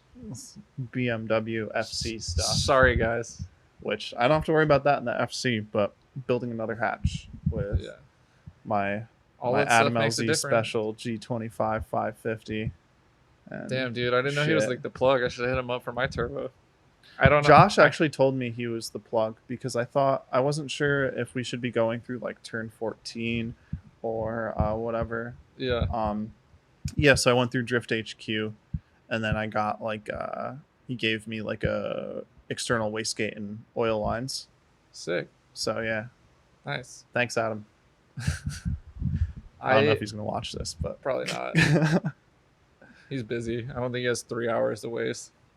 Someone will send him a edited version, cut down. The cut down version. With only mentions of him. Of me just like saying some shit way out of context. I don't know, man. How crazy is it? Like, dude, you gotta give him credit. Like, he's like, oh, I'll just buy a parts company. Yeah, they're doing well. Yeah. What do I need to keep drifting? Here are all these things. Acquire that, acquire this, acquire that. He has like I don't know. He's got like a whole like. What's the word? Empire. Empire. He does that's what have I was thinking empire. And which, depending on if you're a Star Wars fan, I mean, I kind of good thing or bad thing. Right. It just depends if he chooses the light side or the dark side at the end of the day. Yeah. I kind of know. Anakin LZ. I sort of know of one person that I know that he had helping him like with investment kind of stuff, because like a lot of my local drifting friends work at this place in Troy, New York, called 1945 Speed and Customs. This guy Jeremy he used to drift with like Chris Forsberg and Ryan Turk, and like he's friends with Jared Deanda because he like was drifting like in the late 2000s and just like stopped for a while. But like anyways, his now Did wife. Deanda ever drift? I don't know if he drifted or not. Okay. That's a good cue. I don't know. I would hope that the face of is he the face of Formula Drift? Yeah, he's the voice. He's the voice of Formula Drift. Yeah. I hope that the voice of Formula Did you notice Drift, that he stopped saying "send it"? Did he really? Yeah. Did someone tell him to? I don't know. But I don't know. I just feel like he says it a lot less. I just remember now that it's like watching his live stream of like this one time in Long Beach. He's like trying to talk about, oh, Cali's all cool with weed. It's like, oh, get out your vape pens, and like for like when they're sending off cars. I forget exactly what he said, but he was like talking about get out your vape sticks or something, and I was like, oh my god. Noted. That just made me think. Have you ever seen the video of Lil Wayne like spilling his drink or like his cup of lean next to like the couch during an interview, and he's like, "Oh my god," No. like whatever. No, but that's great. You gotta watch it. It's good. It's a good watch. Good 12 seconds. Oh my god, I was talking about Adam LZ getting financial advice from my friend's wife's brother. This guy that's like really into his. So like a really close connection. It's like Chris Kane, who I've known of him for a really long time because when I was in college, he was on Facebook and he had a plug for brand new Model 5s in like 2012 when they were discontinued, but he knew someone that had like a mountain of brand new wheels sitting in Japan. And like I was nerding out over Model 5s when I was like 19 or 20 or so. Really wanted some, and I hit him up, and he wanted like $3,000 for a set, which, you know, like 2012, 2013. That's a lot of money. Could not fucking afford that. That's for sure. Yeah. But he's some sort of investor kind of dude that has a shit ton of money, and like him and Adam bonded over both having like midnight purple R34s. Like this guy has multiple R34s, like Mark IV Supras, NSXs. Like he's got shit. he's doing well for himself. And you know, when someone like Adam is like, hey, There's always somebody with more money than you, though. here's like 30 racks, what can you make that do? What you do with that thing? And then like from there, like what those racks do. What do them racks do? Is that how they talk in business? I think so. In finance? That's how they speak in the pharmaceutical industry. I can assure you of that. Hey, make these racks bust. Yo, low key though, these eye drops or what? I don't fucking know. I don't know. Eye drops, but actually, speaking of the pharmaceutical industry, dude, big business though. I know drifting's big business now. I know some other pharma bros in Do you? drifting. Rich Whiteman. Yeah, he is. He is. He's got one of them big brain types. Oh, dude, his brain has so many wrinkles. The crinkle brain. Like, he's like, oh, I like working like pharma, whatever. I was like, isn't he like, I don't know. He does some big brain shit. I want to get him on here. We've been like talking about it forever, but I think we're both like distracted humans. He's a busy guy with work. I have him on LinkedIn. Do you? I've talked to him a lot about pharma stuff in the past. It's been a while since I've like actually talked to him about any of it, but like when I discovered that he was like also a pharma bro, I was trying to pick up like advice and stuff, and I know his wife used to work in like a similar kind of position like I'm in now and stuff like that. Yeah, he's a cool dude. Yeah. He's super nice. He probably has some interesting like drifting stories and stuff to share on here. Yeah. Fuck yeah. Make it happen. And Tomoya would be a good one. Yeah, let's do it. I really want to do one with like Yota, and like I have a bunch of stuff planned that I think would be really cool that I don't think that even if you were a famous person who started a podcast recently would be able to get. So I want to get those people because like, but it's always challenging like coordinating this stuff. Do you have like it was nice with you because you're like, I want to do the podcast, when can we do it? And I was like, but like the people that I have to chase down because they're busy or whatever, like this worked out really easily. Like I probably would have been like, yeah, let's do it, and then not hit you up for like 2 months or whatever, you know. But like since you're here, no, that was because we talked about it like almost 2 years ago, and then life stuff and shit. And then I just like super last second, like the week before I came to California, I was like, yo, Palmer, I'm going to be at Julian's. We should do a podcast. And then that didn't work. And you're like, oh, I'm going to be in SAC. Let's just do it in Washington instead. And here we are. This has been great. So we just do them when we can. Do you have an LLC? I do. Goodest? I do. You should write off a Japan trip as a business expense and go do a bunch of podcasts over there. Yeah, you can only write off so much money. You have to have money coming in to be able to write it off. You're about to have some YouTube money after this. Yeah, podcast. $8. Dude, you're gonna get like at least 200 views. I can't wait. This is a game changer. Watch out, YouTubers. Right. Yo, watch out, Adam. Taking over here. Me and PJ are gonna take this shit over. Talking Jimmy about Oaks nothing, is next, dude. Sitting in front of, in my opinion, probably the. This thing is fucking nice, I think dude. I think it's the coolest drift car in North America. Right now it is. Right now I think so. Right now, as it sits, I think this is the coolest drift car in North America. This shit's hot. Yeah. Hey Jason. Want to say hi? Oh hey. Yeah, come say hi. They went to Jordy's. Hi. Hi. Bye. How was work? All right, dude. Did you have fun? How was work? Work sucks. Oh, there's some in the fridge that are like actually cold. There's cold ones in there.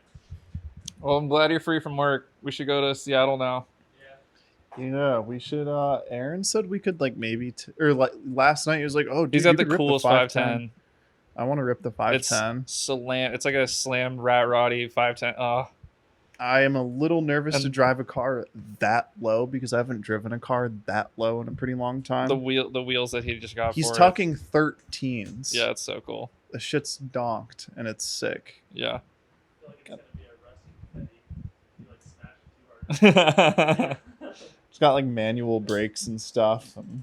Yeah. Should we? You got anything you want to say or where to find you? Do you want to fucking shout? Did we miss anything? This is always how I end it awkwardly. Right? No, this is fine. Yeah, I don't know. Well, it's like the end of like Hot Ones, like you got this camera, and this There's camera. only one camera, dude. It's a webcam. This too. is a multi-camera show. It's a one webcam show. Well, there's two if you count the one that's on the laptop as well. Yeah, we're not using that one though. Gotta really shoot me down here at the end. You're supposed to be gassing me up, Hey, dude. look into that camera right there. That's the active one. Okay. Saying hi to my people. Yeah. What do you got? What do you got for him? All like 20 of you guys. I don't know what I got for them. I don't. Okay. I feel This is like the most exciting thing I've had go on in my life in like terms of drifting recently. Like getting to drive with you guys is gonna be fucking sick. Mm. I can't do any hero shit in a borrowed car, and Yeah. Aaron's S14 is like gorgeous. Yeah. So and up until like last week it was his daily, so he was like, yeah dude, this is my commuter car, like you can drive it but like Yeah. don't do any hero shit. Yeah. And now it's not his daily, so at least there's that sentiment out of my brain. But yeah, I don't know. I don't really have any sort of like shout outs or promos or Okay. anything other than thank you for having me on the podcast. This has been fun. Of course, dude. I'm excited for our drunken banter in a couple hours from now. Hopefully there's Oh some God. good drunken banter. And that one might be, I don't know, that one arguably might be worse to edit than this one, unless you're just gonna like Let say it fly. fuck it and like whatever goes and whoever People have been making gets my life really offended. difficult with the editing lately. I'm not gonna lie, but it's okay. It's a labor of love. it is a labor of love. Yeah. Happy to be a part of it. Getting to drift with, we get the Animal Town boss style collab Ooh, okay. shit going on right now. That's pretty cool. Boss Townimal style. Boss Townimal style. Animal Town. Animal Town. Sounds Animal like- Town, dude. Sounds like a game for children. Or like a weird movie from the 80s. Yeah. I'm thinking of Animal House. That's Animal House. Close enough, dude. All right. That's it. That's a collab. Bye, everybody. Peace out. Thanks for watching. Or not. I don't know. If you made it this far, congrats. We're really happy for you.